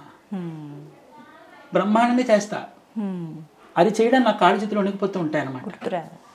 వాడికి స్వీట్లు అంటే చాలా ఇష్టపడతాడు. మన వాళ్ళు అంటారు ఏంటంటే గురువు గారు మీరు స్వీట్లు ఎక్కువ చూపించారంటారు. స్వీట్ చేస్తున్నప్పుడల్లా మనసు దొరిచేస్తూ ఉంటుంది, కానీ చేస్తానులేండి, చేయకపోవడమే చేస్తాను, ఇరుమానేసాను కనుక చేస్తాను.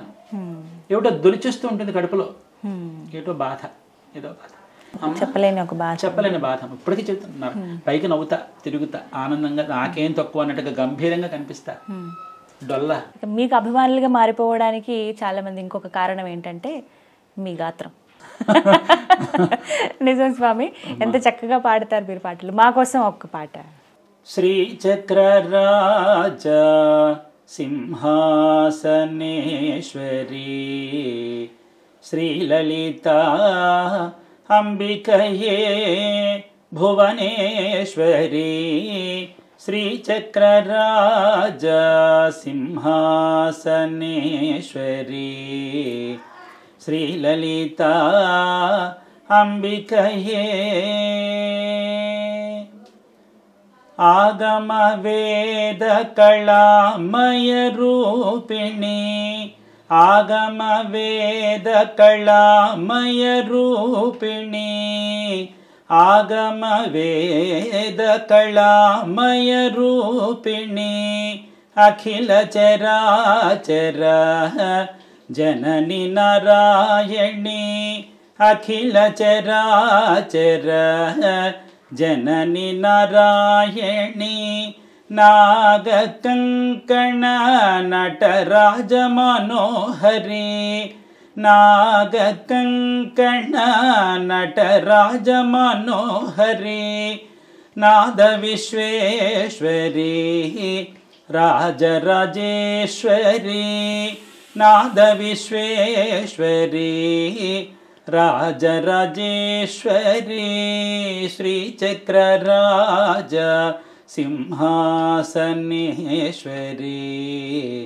శ్రీలలిత అంబికయే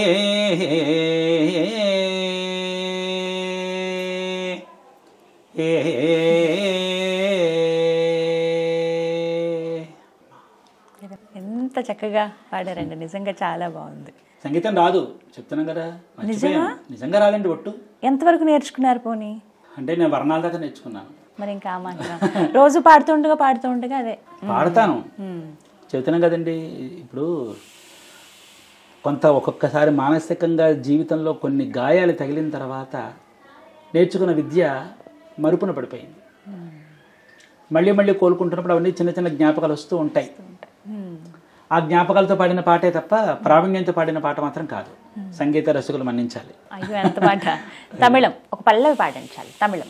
పళని కందసామి அவர் பழமை வந்த சாமி பழனி கந்தசாமி அவர் பழமை வந்த சாமி நாட்டுக்கொரு சாமி அவர் வேத பொருள் சாமி நாட்டுக்கொரு சாமி அவர் வேத பொருள் சாமி சாமி நாட்டுக்கொரு சாமி அவர் நம்ம குரு சாமி வீட்டுக்கொரு சாமி அவர் வேத பொருள் சாமி சாமி நாட்டுக்கொரு சாமி அவர் நம்ம గురు సామి.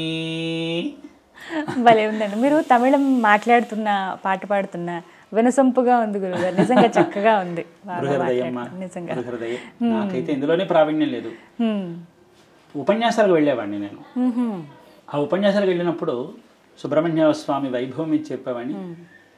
ఒకటే అనుకునేవాడిని, మురుగా నేను ఆ వేదికకి అందరినీ నేను అలరించగలగాలి. శ్రోతలందరూ తమిళంలో చెప్పేవారా? తమిళంలో కొన్ని చెప్పేవాడిని. తమిళనాడు వెళ్ళినప్పుడు మన తెలుగు రాష్ట్రాల్లో తెలుగులో చెప్పేవాడిని. అప్పుడు చైతన్యంగా మాధ్యమంలోకి నేను తెలియదు నాకు. అప్పుడు బోల్డని కొన్ని వందల ఉపన్యాసాలు ఇచ్చాను సుబ్రహ్మణ్యుడి మీద, ఇక్కడ బయట అన్ని చోట్ల. అయితే నేను వేదిక ఎక్కేవాడు అనుకునేవాడిని, మురుగా నాకేమీ తెలియదు, నా నాలుక మీద నువ్వే ఉండి ఈ సభని రక్తి కట్టించు అని అనుకునేవాడిని. ఆ విధంగానే నేను వెళ్ళేవాడిని. అది అంత రంజకంగాను నడిచేది. ఒకసారి గంటన్నర వ్యవధి ఇచ్చేవారు. అది ఒక్కొక్కసారి అనుకోకుండా 4 గంటలు చెప్పినటువంటి రోజులు కూడా ఉన్నాయి. ఎలా చెప్పానో నాకే తెలియదు. భగవద్ అనుగ్రహం లేకపోతే ఏది జరగదండి. భగవద్ సుకృతం ఉండాలి, అనుగ్రహం ఉండాలి, అంతే. తెలిసిందా? మోగవాడు కూడా మాట్లాడతాడండి. నేనెంతండి. 20 ఏళ్ల నుంచి స్వామిని ఆరాధిస్తున్నారు ఇలా విగ్రహం రూపంలో. నిదర్శనాలు ఏమైనా ఉన్నాయా స్వామి వారికి సంబంధించి? అంటే చాలా నిదర్శనాలు ఉన్నాయి. చాలా అంటే చాలా నిదర్శనాలు ఉన్నాయి. ఒక్కొక్కసారి బాలుడు రూపంలోనే మా కళ్ళకు కనిపిస్తూ ఉంటాడు. అమ్మ అమ్మ అని పిలుస్తున్నట్టుగాను, మా ఆడవారిని అమ్మ అమ్మ అని పిలుస్తున్నట్టుగాను, ఒక్కసారి మాతో పిల్లాడు ఆడుతున్నట్టుగాను మాకు అనిపిస్తూ ఉంటుంది. ఒకసారి లేలోమో అనుకుంటాం, కానీ అది లీల కాదు అని మాకు అర్థం అవుతూ ఉంటుంది. అందరూ అన్ని నమ్మాలని ఏం లేదనుకోండి, కాదని నన్ను. కానీ ఏంటంటే మా వరకు కూడా ఏంటంటే కొన్ని అలా కనిపిస్తూ ఉంటాయి, అలా తారకణాలు కనిపిస్తూ ఉంటాయి. ఒక్కోసారి అక్కడ ఎవరో కూర్చుని మమ్మల్ని రక్షిస్తున్నట్టుగా మాకు అనిపిస్తూ ఉంటుంది. అది ఒక్కసారి అనుకుంటే ఇది మా భ్రమమో అనుకుంటూ ఉంటాం. కానీ అది భ్రమ కాదు, అది ఆయన మన చుట్టూనే మనల్ని కాపాడుతూ మనల్ని రక్షిస్తూనే ఉన్నాడు అనేటట్టు ఉంటుంది. మిమ్మల్ని రక్షిస్తున్నప్పుడు మీకెందుకు ఎన్ని కష్టాలు అంటారమ్మో, నేనేం దిగిరాలేదు కదండి, భూమి మీద ఉన్నవాడిని కదా. శ్రీరాముడికే తప్పలేదు, శ్రీకృష్ణుడికి తప్పలేదు, పాండవులకి తప్పలేదు. కృష్ణుడు పక్షాన్ని ఉన్నాడు, పాండవుల పక్షాన్ని కృష్ణుడే ఉన్నాడు. అయినప్పటికీ కష్టాలు పోయాయంటారా? కాదు కదా. ఇదేంతే, విధిరాతని ఎవ్వడు తప్పించుకోలేడు కదా. అలాగేంటంటే ఆయన అనుగ్రహంతో కొన్ని అలాగా మాకు తెలిసేవి. మా దగ్గరకు వచ్చినటువంటి వాళ్ళు కూడా మీకు చెబితే నమ్మరండి, సంతానం లేక బాధపడ్డారు ఒక ఆయన. చాలామంది వచ్చారు అనుకోండి, కాదని నన్ను. మా పిల్లడు గురువు గారే ఒక ఆయన ఉన్నారు, మెడ్రాస్లో ఉంటారా, తమిళన్స్. పెళ్ళయింది 8 ఏళ్ళు, పాపం వాళ్ళకి సంతానం లేదని బాధపడ్డారు. ఆ అమ్మాయికి అబార్షన్స్ కూడా అయిపోయింది, బాధపడింది. ఆ అబ్బాయి ఇక్కడికి వచ్చాడు అనమాట. వాళ్ళందరూ కలిసి ఇక్కడ వేద సభలు ఏవో నిర్వహిస్తుంటే వచ్చాడు అనమాట. అన్న నువ్వేం బాధపడకు నాన్న. ఆ రోజు దేవసేన అమ్మవారు ఊరేగింపు మాకు. నాన్న ఏం బాధపడకు, ఇదిగా అమ్మ మంత్రం ఇస్తున్నాం, వెళ్ళి చదువుకో అంటే వాళ్ళందరూ కలిసి వేద పండితులందరూ కలిసి అమ్మ పల్లకి మోసుకుంటూ కొంత దూరం నడుచుకొచ్చి వచ్చారు. వెంటనే 2 నెలలకు అమ్మాయి నీళ్ళు వేసుకుంది. 2 కమల పిల్లలు పుట్టారు, ఆడపిల్లలు పుట్టారు తెలుసా. ఇప్పుడు ఈ పిల్లలకు ప్రాయం కూడా వచ్చింది. ఏమిటి చెప్పండి, ఇలా ఏదో రకంగా స్వామి చూపిస్తూనే ఉంటాడండి, చూపిస్తూనే ఉంటాడు. ఇంకొక మాట అంటే కుమారస్వామి అంటే సుబ్రహ్మణ్య స్వామి, అంటే సర్పరూపంలో ఎప్పుడైనా స్వామి ఇక్కడికి రావటం, మీకు దర్శనం ఇవ్వటం జరిగిందా ఎప్పుడైనా? ఇప్పుడు నేను ఇల్లు కొనుక్కున్న కొత్తలో ఇంట్లో గోడల దగ్గర కొంచెం చెదలా వచ్చేది అనమాట. తీసేస్తూ చెదనుకుని తీసేస్తూ ఉండేవాడిని. ఒకరోజు అనుకోకుండా మేము 10 రోజుల పాటు ఊరు వెళ్ళవలసి వచ్చింది. వచ్చినప్పుడు అది కొంచెం పుట్టలాగా వచ్చేసింది అనమాట. అదేంటి తీసేసి గోదావరిలో వేసేస్తూ ఉండేవాడిని. ఒకరోజు అనుకోకుండా ఎక్కడి నుంచో కానీ ఒక సర్పం ఒకటి ఇంట్లో ఉంది అనమాట. ఏమిటా శబ్దం ఏమిటా అని చూస్తే ఆ మూల ఎక్కడ ఉందన్నమాట. అప్పుడు చెబుతున్నాను కదండి, ఎవరిని పిలిచే పరిస్థితి కాదు. ఆయన మా కులదేవత, పిలిస్తే ఊరుకుంటారండి జనాలు? ఊరుకుంటారా? ఊరుకోరు కదండి. గొప్పకం జరగరాంది జరిగితే ఆ శాపం ఇంత అంతా కాదు. అప్పుడు ఆ బలంగానే ఏం చేస్తాండి, దండం పెట్టుకుని ఆయన నీకు దండం పెడుతున్నాను, నన్ను ఏం చేయకని చెప్పి భయపడుతూ జాగ్రత్తగా తీసేసి ఓ సంచిలో వేసేసి నేనే పట్టుకుని అది సంచిలో వేసేసి ఇల్లు చుట్టుపక్కల అన్ని అంటుకుపోయి, మీరు చూసారు కదా మా ఇల్లు కాశీ సందులు, కాశీలో ఎలా ఉంటుందో మాకు అలాగే ఉంటుంది. అన్ని అతుక్కుపోయిన ఇల్లు, చిన్న ఇల్లు ఇది. బాబాయ్ నువ్వు ఇలా వచ్చావంటే రేపు పొద్దున్న నలుగురు భయపడిపోతారు, నాయన ఇలా చేయకు, అందుకని చెప్పి నువ్వు సంచిలో వేసి దండం పెట్టేసుకుని వేసేసి, నువ్వు వస్తే మానవ రూపంలో వస్తే సంతోషిస్తారు, కానీ విగ్రహ రూపంలో ఈ విధంగా సర్పరూపాలు వస్తే అందరూ భయపడిపోతారు నాయన, అందుకని నువ్వు ఇలా రాకు అని చెప్పి ఆ సంచిలో వేసేసుకుని వెళ్ళి గోదావరిలో వేసేసా. గోదావరి దగ్గర వేసేసా. అప్పుడు గోదావరి గట్టి ఇలా ఉండేది కాదండి, ఇంత సుందరంగా ఉండేది కాదు. అప్పుడంతా చెట్లు చామలతో ఉండేది, అన్ని పాముల నిలయం అనమాట. ఇప్పుడు ఆ గోదావరి గట్టి దగ్గర అంతా పాములే ఉండేవి. ఈ వీధిలో కూడా మీరు సగం దూరం వచ్చినప్పుడు కూడా ఒకప్పుడు సాగివారని ఉండేవారండి. ఇప్పటికీ దేవతా సర్పం తిరుగుతోందని నానుడి. మా ఇంటి పక్కనే, మా ఇంట్లోనే చిన్నప్పుడు పాములే ఉండేవి. ఇక్కడే 2 అడుగులు వేస్తే మా ఇల్లు, మా నాన్నగారు ఉన్నప్పుడు నేను పుట్టి పెరిగిన ఇల్లు శంకరమఠం దగ్గర. ఆ నానుడు ఉండేది, ఇప్పటికీ ఉంది ఆ నానుడి. ఇప్పటికీ సర్పం అక్కడ తిరుగుతోంది అనే నానుడి మాత్రం ఉంది. అప్పట్లో మేము చూసేవాళ్ళం. అక్కడి నుంచి ఇక్కడికి ఎంత దూరం, ఒకడు అలా వెతుక్కుంటూ వచ్చిందా దేవుడా అని అనుకున్నాను. ఆవిడ వాళ్ళంగా సంచిలో వేసేసి అక్కడ గోదావరి దగ్గర వేసేసాను, అంతే. మళ్ళీ అప్పటి నుంచి మళ్ళీ సర్పాలు ఏమీ రాలేదు. కానీ చెప్పాను, బాలుడు రూపంలోనే నేను స్వామిని తెచ్చుకుని వచ్చాను. ఓహో ఆనాడు అలా వేశాను, మా కోసం ఈ విధంగా వచ్చామన్నమాట అని నన్ను నేను సమాధానపరుచుకుంటాను అనమాట. అలా దొరికిన విగ్రహమే అండి మీరు చేయించిన విగ్రహం కాదు, ఇది నేను చేయించుకున్నాను. అలా దొరికిన విగ్రహం లోపల పెట్టాను, కొన్నాళ్ళు దాన్నే చేశాను. తర్వాత ఏంటంటే అది మూలాధారంగా ఒక గోప్యంగా పెట్టుకుని పక్కన పెట్టుకుని ఆరాధన చేస్తూ, ఇది ఎందుకు పెట్టుకున్నానంటే స్వామికి అనేక రకాల అలంకారాలు ఉన్నాయి. మునుపు ఉన్న స్వామివారు అన్ని అలంకారాలు చేయడానికి నాకు అవకాశం లేదు, ఆరాధన చేయడానికి ఉంది. కానీ నా తృష్ణ ఏంటంటే అన్ని రకాల అలంకారాలు చేసి స్వామి యొక్క తత్వాన్ని నేను చెప్పడానికి నాకు వీలుగా ఉండాలని. పళనియప్పని చూసిన తర్వాత అబ్బా ఆయన తెచ్చుకుంటే బాగుండు. ఇప్పుడు పసిపిల్లలను చూస్తే ఎవరికి ముద్దేది చెప్పండి. అలాగే నేను మురుగర్ని చూసి నా కొడుకు అనుకునేవాడిని కదండి, నాకు ముచ్చటగా ఉండేది అనమాట. అందుకని మురుగర్ని ప్రార్థించా. అప్పుడు ఆ విధంగా తయారు చేయించుకుని తీసుకొచ్చి అధివాసాలు ఉంచి, ఇక్కడే 11 నెలల అధివాసాలు ఉంచి అలా చేసి తర్వాత స్వామిని ఆ విధంగా పెట్టుకుని చేసుకొచ్చి ఎందుకున్నా. ఇక్కడ కేవలం మీరు ఆరాధించుకోవడానికి మాత్రమేనా, భక్తులు కూడా ఎవరైనా వస్తారండి? వస్తారమ్మా, వచ్చేవారు. చెప్పాను కదా మీకు కృతికా నక్షత్రాలు చేసేవాడండి.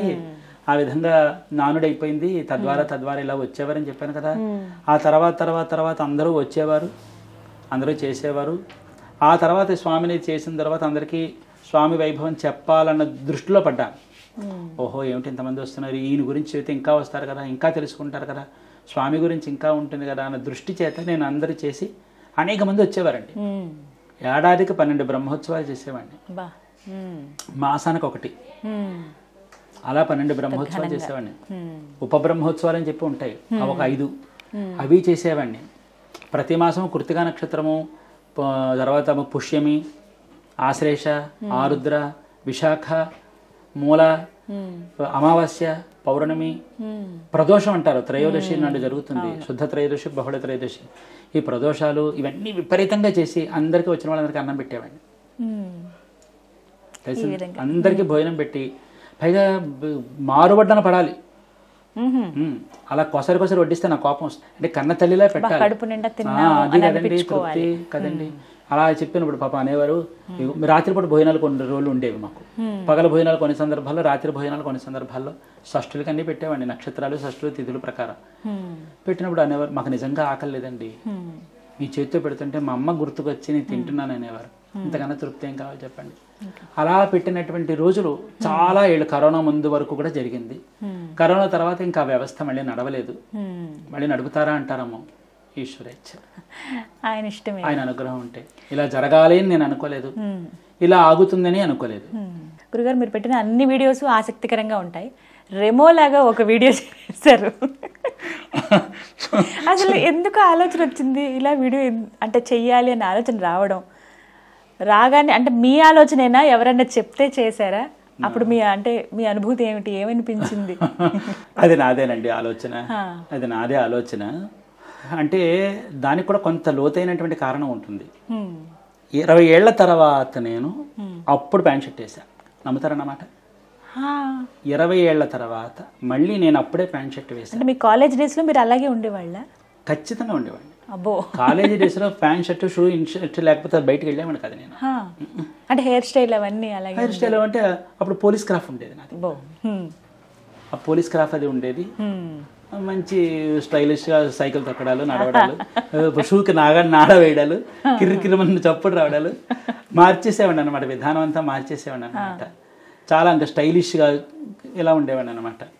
అయితే మా పిల్లల్ని నేను వేద పాఠశాలలో వేసినప్పుడు ఎవరికెవరు చెప్పారండి, మన మనసే మనకి న్యాయ నిర్ణేత. కరెక్ట్. అది మా పిల్లల్ని వేద పాఠశాలలో వేసా. మా పిల్లల్ని నేను అన్ని చిన్న పిల్లలు అప్పుడే వెయ్యాలి. ఒక ప్రాయం వచ్చిన తర్వాత వేస్తానంటే విద్య ఆ శిక్షణకు సరిపోదు. 7 ఏళ్ళు 8 ఏళ్ళు ఆ ప్రాయంలో వేసేయాలి పిల్లల్ని. అప్పుడు నేను పిల్లల్ని పంపించాలి, తప్పదు. పురోహితం మా కులవృత్తి, ఆ ప్రకారం నేను పిల్లల్ని పంపించాలి, నా దగ్గర ఉంచుకుంటే కుదరదు అని చెప్పి ఎప్పుడైనా భవిష్యత్తు ఇవ్వాలని చెప్పి పంపిస్తున్నప్పుడు నేను అనుకున్నా, పిల్లలు వెళతారు, పొద్దున్నే చన్నీటి స్నానం చేస్తారు, ఏదో గోచిగుడ్డ కట్టుకుంటారు, అంగాస్త్రం కట్టుకుంటారు, జుట్టు తీసి సిక్కించుకుంటారు, వాళ్ళు పెట్టింది తినాలి, పిల్లలు ఎంత కష్టపడతారు. నేను ఇక్కడ అన్నీ తింటూ నేను ఇలాగ ఉంటే రేపు పొద్దున పిల్లలకి అరే మా నాన్న ఫ్యాషన్గా ఉన్నారు, మనం ఇక్కడ ఉండిపోయాం, మనం అలా ఉండకూడదు, మనం కూడా అలా ఉంటే బాగుండని వాళ్ళ దృష్టి లాగుతుంది. పిల్లల భవిష్యత్తు కోసం నేను ఏం చేశానంటే అప్పుడు నా మొత్తం అనేసాను, యథార్థం పిల్లల కోసమే నేను మొత్తం నా విధానాన్ని మార్చేసుకున్నా. ఫలానా వాళ్ళ తండ్రిని అనిపించుకోవాలి, నా పిల్లలు వాళ్ళు కాదు, వాళ్ళ తండ్రిని నేను. పిల్లల చేతిలో ఓడిపోవడంలో ఎంత ఆనందం ఉంటుంది తల్లికి తండ్రికి చెప్పండి. చూస్తున్నాం ఆయన కింద ఆయన పైన. మన మీద రూపాయి తెచ్చుకుంటే తండ్రి పొంగిపోతాడు, మనల్ని మించిపోతే తండ్రి పొంగిపోతాడు. పిల్లల చేతిలో ఓడిపోతే తండ్రి ఆనందపడినట్టుగా ఎవరు ఆనందపడరు. అంటే తల్లి ఆనందపడుతుంది కాదని నన్ను, కానీ తండ్రికి కొంచెం రాజసం ఉంటుంది కదండి, యజమాని కదా ఇంటికి. తండ్రి కూడా ఓడిపోతాడు పిల్లల దగ్గర. అందుకే ఎంత దగ్గర క్యారమ్ బోర్డు ఆడుతుంటే పిల్లల చేతిలో ఓడిపోము, చెస్ ఆడుతుంటే ఓడిపోము కావాలని, అవునా కదా, ఏమిటంటారు పాశం. అలాగా పిల్లల కోసం అని చెప్పి నేను నా దృష్టి మార్చేసుకున్నా. మెడ్రాస్లో ఒక సభకు వెళ్ళాను, మా పిల్లలకి వేద సర్టిఫికేట్ సంబంధించిన ఏదో సభ జరుగుతుంది, ఒకసారి అక్కడ ఏదో బహుమానం ఇస్తున్నారు, పేరెంట్స్ రావాలి అన్నారు. నేను మా ఇంటి ఆవిడ బయలుదేరాం, మా పిల్లలు అలా బయలుదేరారు. మెడ్రాస్ వచ్చాం అనమాట. వచ్చినప్పుడు మైలాపూర్ దగ్గర అనమాట. అక్కడ సభ ఏం జరుగుతుందంటే వేదం చదువుకుంటున్న వాళ్ళకి ఆడపిల్లల్ని ఇవ్వటం లేదు, పెళ్ళిళ్ళకి ముందుకు రావటం లేదు, ఎందుకంటే శిఖలు ఉంటున్నాయి, వాళ్ళేమో పంచిలే కట్టుకుంటున్నారు, ఒక బళ్ళు లేదు, సరదాగా సినిమాలు షికార్లు లేవు. ఇలాంటి వాళ్ళకి పిల్లని ఇవ్వకపోతే రేపన్న రోజున ఈ పురోహిత వర్గం అంతా ఏమైపోవాలి, వేద ధర్మం ఏమైపోవాలి, గుళ్ళు అర్చన అంతా ఏమైపోవాలి, ఎవరైనా చనిపోయినా బ్రాహ్మడు కావాలి, పెళ్ళిళ్ళైనా బ్రాహ్మడు కావాలి, బ్రాహ్మడు బ్రతుకుంటే మంచికైనా చెడికైనా ఉంటాడు కదా అన్న విషయం మీద అక్కడ సభ జరుగుతుంది.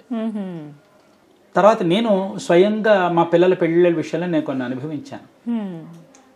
మా పిల్లలు పురోహితుల్లో ఉన్న వాళ్ళే మా అబ్బాయికి పిల్లనిమ్మంటే లేదండి పురోహితులకి ఇవ్వటం, నాకు తెలుసున్న వాళ్ళే పండిను. అబ్బో. మరి వాళ్ళు పురోహితులే, మేము పురోహితులు, ఎలా కుదురుతుంది? ఇప్పుడు పురోహితుల్లో ఉంటే అందులో వచ్చేటటువంటి కష్ట నష్టాలు ఏమిటో, మంచి ఏమిటి, చెడు ఏమిటి, ఎలా ఇల్లు చక్క పెట్టుకోవచ్చో తెలుస్తుంది. తండ్రిని చూస్తారు కనుక, ఆడపిల్లలు ఇక్కడికి వచ్చిన తర్వాత మెట్టిన ఇంట్లో ఉంటారు. అది తెలియనప్పుడు గబుక్కుని పిల్లలు ఎలా ఉంటారని ఉంటుంది కదా, అలా నేను అనుభవించిన తర్వాత ఏం చేశానంటే, చాలామంది ఒరే రండిరా వేదం నేర్చుకున్న, నా దగ్గర పిల్లలు నేర్చుకున్న వాళ్ళు కూడా, లేదు గురువుగారు మాకు అలా ఉంటే ఎప్పుడు అవ్వటం లేదు అని చెప్పేవారు అనమాట. అప్పుడు అనుకున్నా, నేను అనుభవించా, నేను విన్నా, కళ్ళతో చూస్తున్నా. కొంచెం ఈ ట్రెండ్ కొంచెం మార్చకపోతే రేపన్న రోజున పురోహితుడు అనేటటువంటి వాడు ఎవడు ముందుకు రాడండి, ఇంకా విద్య తగ్గిపోతుంది. అప్పుడు నేనేం చేశానంటే, ఎంత పురోహితుల్లో ఉన్నా హాయిగా సరదాగా సంతోషంగా మనిషి ఆనందంగా బ్రతకచ్చు. వెళ్ళండి, రూపాయి తెచ్చుకోండి, రూపాయి డబ్బులు తెచ్చుకొని ఆనందంగా బ్రతకండి. చిన్న జీవితం, రేపు ఎలా ఉంటామో ఎవరికి తెలియదు. ఒకరిని చెడపకండి, మీరు చెడిపోకండి, మనం ఎంత సంతోషంగానే బ్రతకచ్చు అని. తర్వాత ఎందుకు మా పిల్లల పెళ్ళిళ్ళ విషయాల్లోనే పురోహితులకు పెళ్ళిళ్ళు అని అన్నారు. శిఖలు వాళ్ళు చెప్తే శిఖలు తీయాలి, వాళ్ళు చెప్తే పంచులు ఇప్పాలి, వాళ్ళు చెప్తేనే బండి కొనుక్కోవాలి. ఇదేం పద్ధతి అండి? పైత్యం కాకపోతే వాళ్ళ దాకా చెప్పేదాకా ఆ అవకాశం మనకి ఎందుకు ఇవ్వాలి? ఈ రోజు రేపు పిల్లలకు పెళ్ళిళ్ళు చేయాలంటే ప్రతి వాళ్ళల్లోని, ఒక పురోహిత వర్గమే కాదండి, ప్రతి వాళ్ళల్లోని కూడా ఈ రోజు రేపు పెళ్ళిళ్ళు చేయాలంటే చాలా కష్టమైపోతుంది, ఆడపిల్లలకు కానీ మగపిల్లలకు కానీ.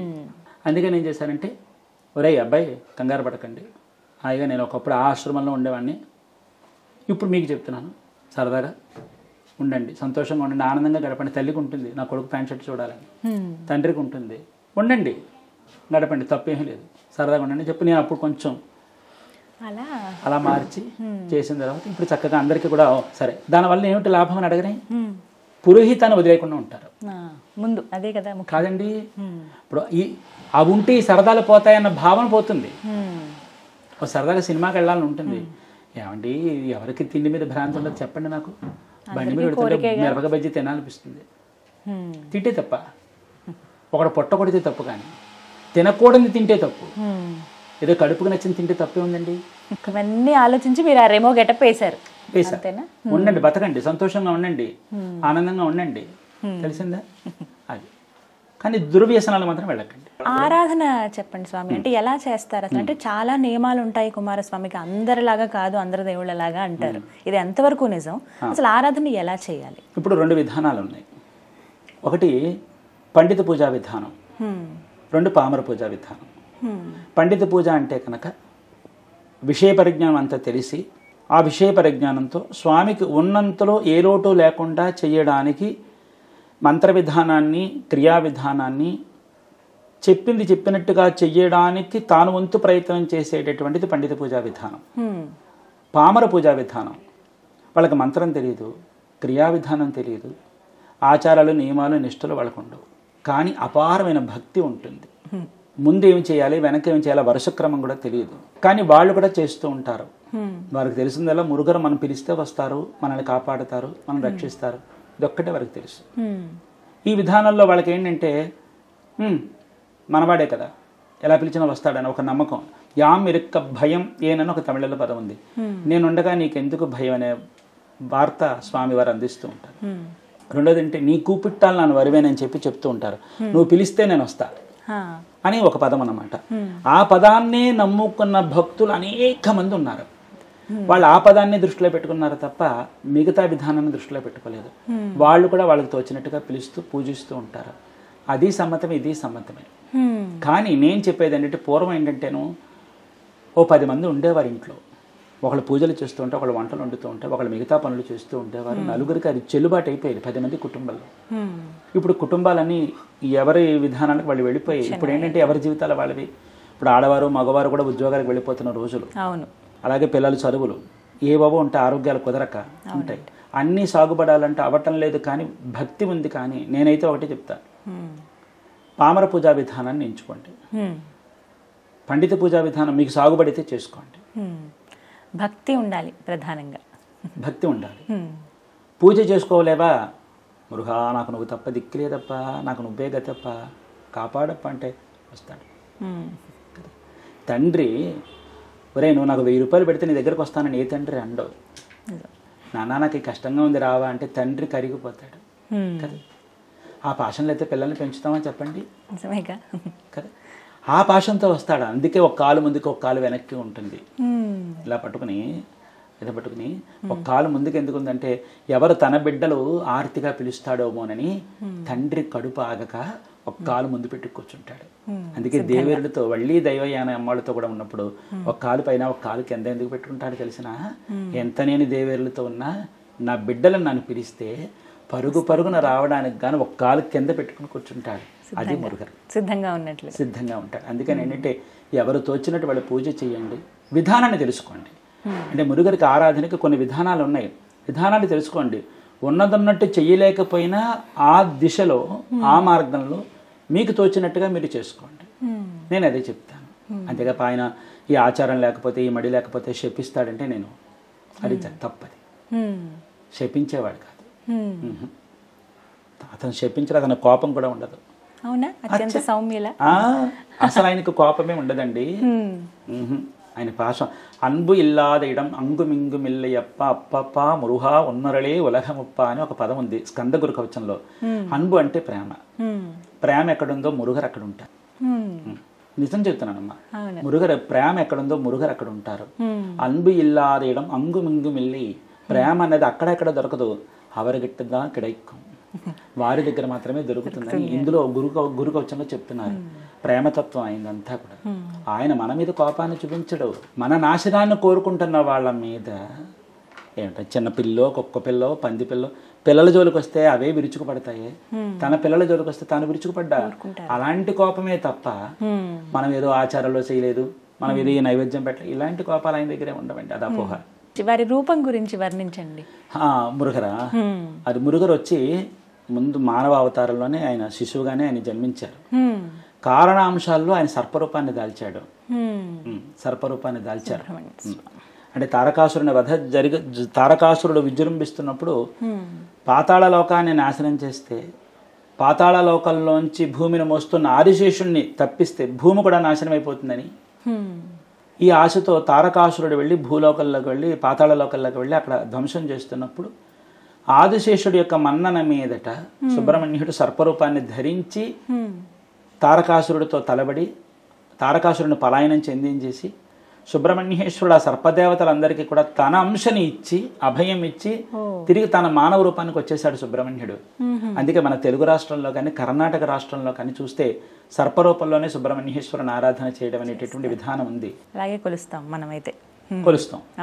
మీరు కేరళ రాష్ట్రాలకు వెళ్ళినట్లయితే మురుగరు ఈ ఆరాధనలో ఈ రూపంలోనే ఉంటారు. మురుగరు రూపంలోనే ఉంటారు. అందుకే మీరు ఇప్పుడు ఆదిశేషుడు ఉన్నారు స్వామి పాదాల దగ్గర. అందుకే సుబ్రహ్మణ్యుడు ఏమన్నాడంటే, మీ వల్ల ఎవరికైతే మానవాళికి మానవ జీవితానికి సర్పదోషాలు అంటుకున్నాయో ఆ సర్పదోషాలన్నీ పోగొట్టి వాళ్ళని కాపాడుతూ ఇటు మానవులకి ఇటు మీకు అంటే సర్పదేవతలకి అనుసంధానం చేస్తాను.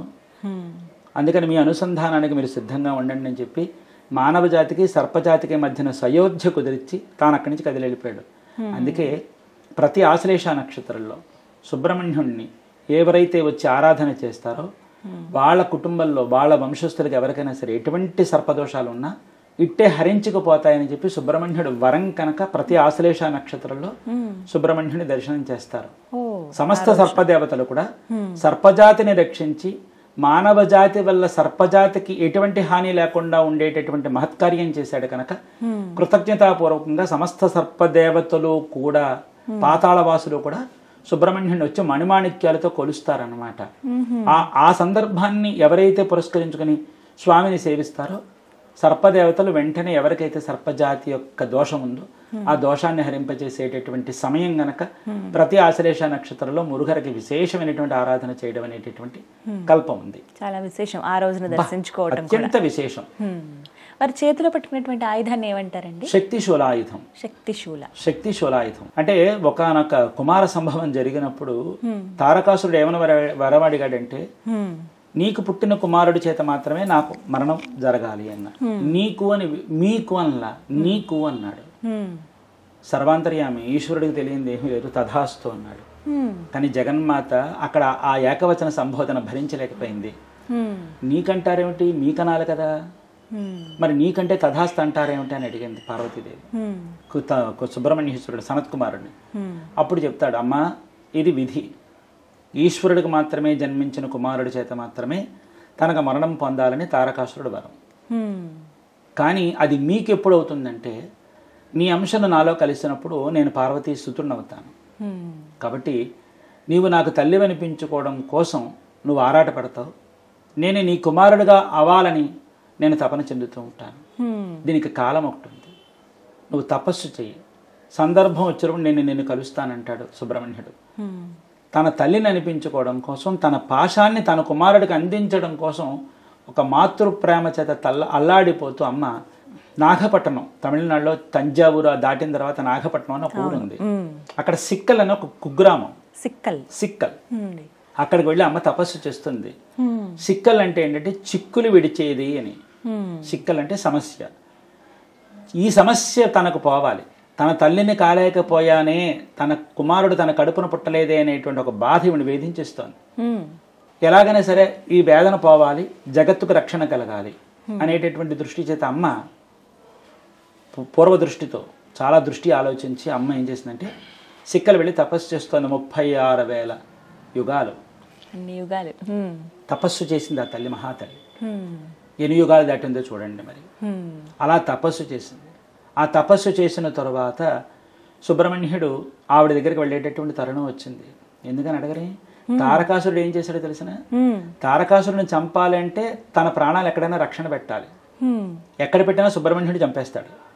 సుబ్రహ్మణ్యుడి నుంచి తప్పించుకోవాలంటే ఏం చేయాలని ఆలోచించాడంటేను ఈశ్వరుడు అంశని తన కంఠంలో బందీగా చేసుకున్నాడు. తన కంఠంలో బందీగా చేసుకుని సుబ్రహ్మణ్యుడు తారకాసురుడు తన ప్రాణాలన్నీ కూడా తన కంఠంలో బందీగా ఉన్న ఈశ్వరుల్లో పెట్టేశాడు. ఇప్పుడు తారకాసురుని చంపాలంటే ఈశ్వరాంశని చంపాలి. ఈశ్వరుడి మీద చెయ్యి వేసి చంపే హక్కు ఎవరికి ఉంది, ఆ ధైర్యం ఎవరికి ఉంది కనుక పాపం ఆ విధంగా ఆలోచించాడు. ఇది గ్రహించాడు సుబ్రహ్మణ్యుడు. ఇది పార్వతీదేవికి తెలుసు, కానీ పైకి అలా నటించద్దు, మరి తల్లి ప్రేమ కదా. మరి అప్పుడు ఆ బలంగా సుబ్రహ్మణ్యుడు ఏం చేశాడంటే సిక్కలు వెళ్ళాడు.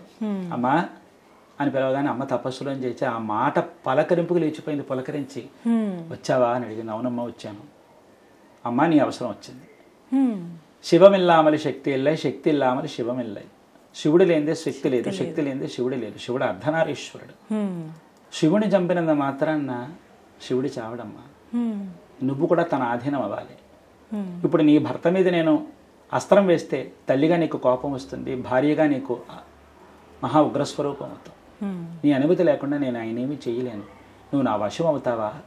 నేను ఆయన హతమార్చి లోకరక్షణ చేస్తాను. అప్పుడు నేను సర్వమంగళ అంబిక.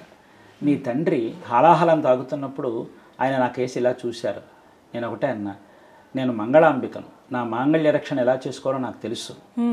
జగద్రక్షణ కోసం మీరు చేస్తున్న కార్యానికి జగత్తుని కాపాడగలను, మిమ్మల్ని కాపాడుకోగలను, మీరు కానివ్వండి అని నేను మీ నాన్నకు అభయం ఇచ్చాను. ఇప్పుడు నువ్వు నా కుమారుడివి, నా భర్తను కాపాడుకోవడం తెలుసు, నా కుమారుడికి బ్రహ్మహత్య మహాపాతకం దోషం అంటుకోకుండా ఉండడము నాకు తెలుసు. కాబట్టి నువ్వేం ఆలోచించుకునైనా నేను నీ వశం అవుతున్నాను, కానిచ్చేయండి. అప్పుడు అమ్మ తన తపస్సునంతా కూడా ఒక శక్తి శూలాయుధముగా ఇచ్చి కుమారుడికి ఇచ్చి, ఇప్పుడు మీకు ఒక మాట చెబుతాను చూడండి. తల్లి బిడ్డ ఇంటికి వచ్చినప్పుడు వాడు ఊరు వెళ్ళిపోతున్నాడు, వాడికి అన్నం పెడుతుంది. పెడితే ఏం చేస్తుందంటే, నాన్న రైల్లో నీకు ఆకలిస్తుందో మరా, ఈ రెండు తినని చెప్పి పొట్లం కట్టి ఇస్తుంది. అంటే తల్లి పాశం ఏంటంటే వాడు ఎక్కడ ఆకలంటే పిల్లాడు అల్లాడిపోతాడమోనని ఆ పాశం చేత వాడికి కొంచెం పొట్లం కట్టిస్తుంది. దారిలో ఆకలిసినప్పుడు తింటాడు. అమ్మ తిన్నానే అంటాడు. పోలే నాన్న అంటుంది. తల్లి ఆకలి, బిడ్డ ఆకలి తల్లికి తెలుసు కదా.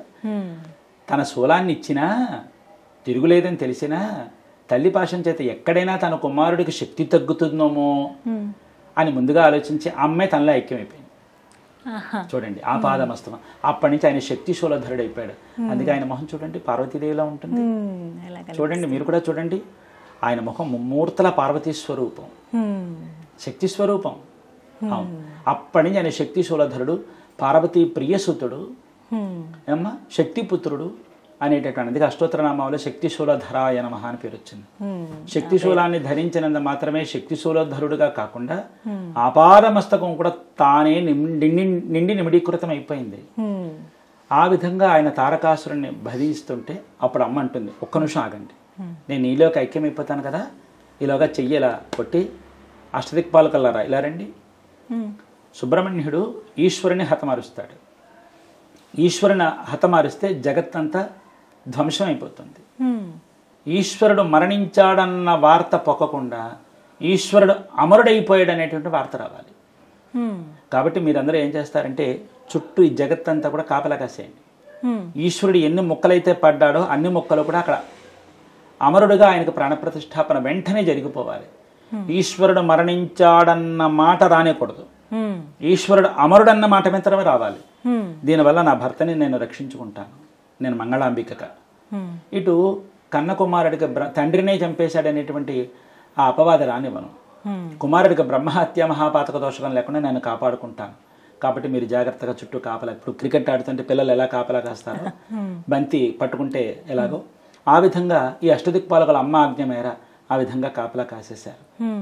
అమ్మ ఆజ్ఞ చేత అమ్మ వశమైపోయింది, ఈశ్వరుడు అక్కడ ఆధీనంలో ఉన్నాడు. కాబట్టి అమ్మ ఒప్పుకుంటే అన్ని జరుగుతాయి కదండి. అందుకని మురుగరు ఏం చేశారంటే వేశాడు అస్త్రం. తారకాసురుడి మెడలో కంఠంలో ఉన్న బందీగా ఉన్న ఈశ్వరాంశం మీద పడింది. 5 ముక్కలు అయిపోయాయి. 5 ముక్కలు. ఆ 5 ముక్కలు ఈరోజు పంచారామాలు. అర్థమవుతున్న విషయం, ఆ పంచారామాలు అవే ఇప్పుడు మనం చూస్తాం. అది అన్నమాట విషయం. అప్పుడు తారకాసురుడు మరణము, పంచారామ క్షేత్రము వెంటనే జరిగిపోయాయి. అందుకే అవి అమరక్షేత్రాలు, పంచ అమరక్షేత్రములు, 5 మరణము లేనటువంటి క్షేత్రాలు, అవే పంచారామాలు. అదే అన్నమాట. అప్పుడు ఆ విధంగా మనకి పంచారామ క్షేత్రాలు వచ్చాయన్నమాట. ఇన్ని కథలు ఉన్నాయో పురాణ గాథలు తెలుసుకోవాలి. ఊటబావి తోడుతున్న కొద్ది నీళ్ళు వస్తూనే ఉంటాయి. ఆ విధంగా మురుగరికి ఆరాధన చాలా ఉందండి. నేనైతే మరి అక్కడి నుంచే నేను శిక్షణ పొంది వచ్చాను. నా బాల్య దశలోనే నేను తమిళనాడు పళని దగ్గర మీరు నేర్చుకున్నారు. పళనిలో ఒక యోగి గారి దగ్గర నేను విద్యను తెలుసుకున్నాను, స్వామి గురించి తెలుసుకున్నాను. అక్కడ ఆయన చెప్పినటువంటి విధానము, నేను కొన్ని చూసినటువంటి విధానము, అంటే చూసి గ్రహించుకోవాలి కదండి. అన్ని ఎవరు నేర్పుతారండి చెప్పండి? అన్ని నేర్పరు, కొన్ని చూసి నేర్చుకోవాలి. మనకి జ్ఞానం ఇస్తాడు దేవుడు, చూసి నేర్చుకునే కదండి మరి. అందుకని ఆ విధంగా ఇప్పుడు దృష్టి ద్వారా సృష్టి అని చెప్పి చెప్తారు. మనం చూసిన ద్వారా మనం ఏమైనా చేస్తాం. ఆ విధంగా నేను చూసి నేర్చుకునే కొంత, తెలుసుకున్న కొంత. ఆయన ఒక గ్రంథం ఇచ్చారు నాకు. ఆ గ్రంథ తాటాక గ్రంథాలు, ఆ గ్రంథంలో చూసి తెలుసుకున్నవి కొంత. ఆ విధంగా ఆయన కొన్ని చూపించేవారు. మహానుభావుడు కంటితోనే మాట్లాడేవారు, ఎక్కువ కంటితోనే మాట్లాడేవారు. ఆ కంటి భాషతోనే అర్థం చేసుకోవాల్సి వచ్చేది. అదో శిక్షణలేండి. ఆ విధంగా నేను అందరికీ నాకు తెలిసినంతలో తెలియజెప్తున్నాను. నేను పెద్ద పండితుని కాదు, ఎందరో మహానుభావులు ఉన్నారు. నేనెంత కానీ ఏదో నాకు తెలిసిన 4 విషయాలు ఏవో చెప్తున్నా, ప్రయత్నం చేస్తున్నాను, అంతవరకే. చాలా చక్కగా వర్ణిస్తారు మీరు ఎలా చేయాలి. మరి ఇవన్నీ చేయాలంటే నాకు గుళ్ళు గోపురాలు కట్టి అక్కడికి వెళ్ళి ఉండమంటే నేను ఎక్కడ ఉంటానండి? వాళ్ళు ఇప్పుడు నేను ఎలా చేస్తానంటే వాళ్ళు ఒప్పుకోరు కదా. ఇదే మన ఇల్లు అనుకోండి, మన ఇష్టం వచ్చినవి చేసుకుంటాం. ఏ విధంగా ఆరాధన, అలంకరణ అన్నీ చేస్తూ ఉంటాం. అందుకే చేస్తున్నాను. కొంతమంది ఎద్దేవం చేశారులే, చెప్పకపోవడం అనే విషయం. ఆ ఇంట్లో దేవుడు అదే, మరి ఏం చేయను? మీరు ఏమైనా ఎకరం పొలం ఇస్తే చేస్తా, లేదు. ఇది మీ సొంత ఇంట్లోనే మీరు ఒక మందిరాన్ని నిర్మించుకున్నారు. ఎప్పుడండి ప్రతిష్టాపన అవన్నీ జరిగింది? ఈ స్వామిని 20 ఏళ్ళ నుంచి ఇలాగే ఆరాధిస్తున్నారు. చేసుకుంటూ. ధన్యవాదాలండి. నమస్కారం.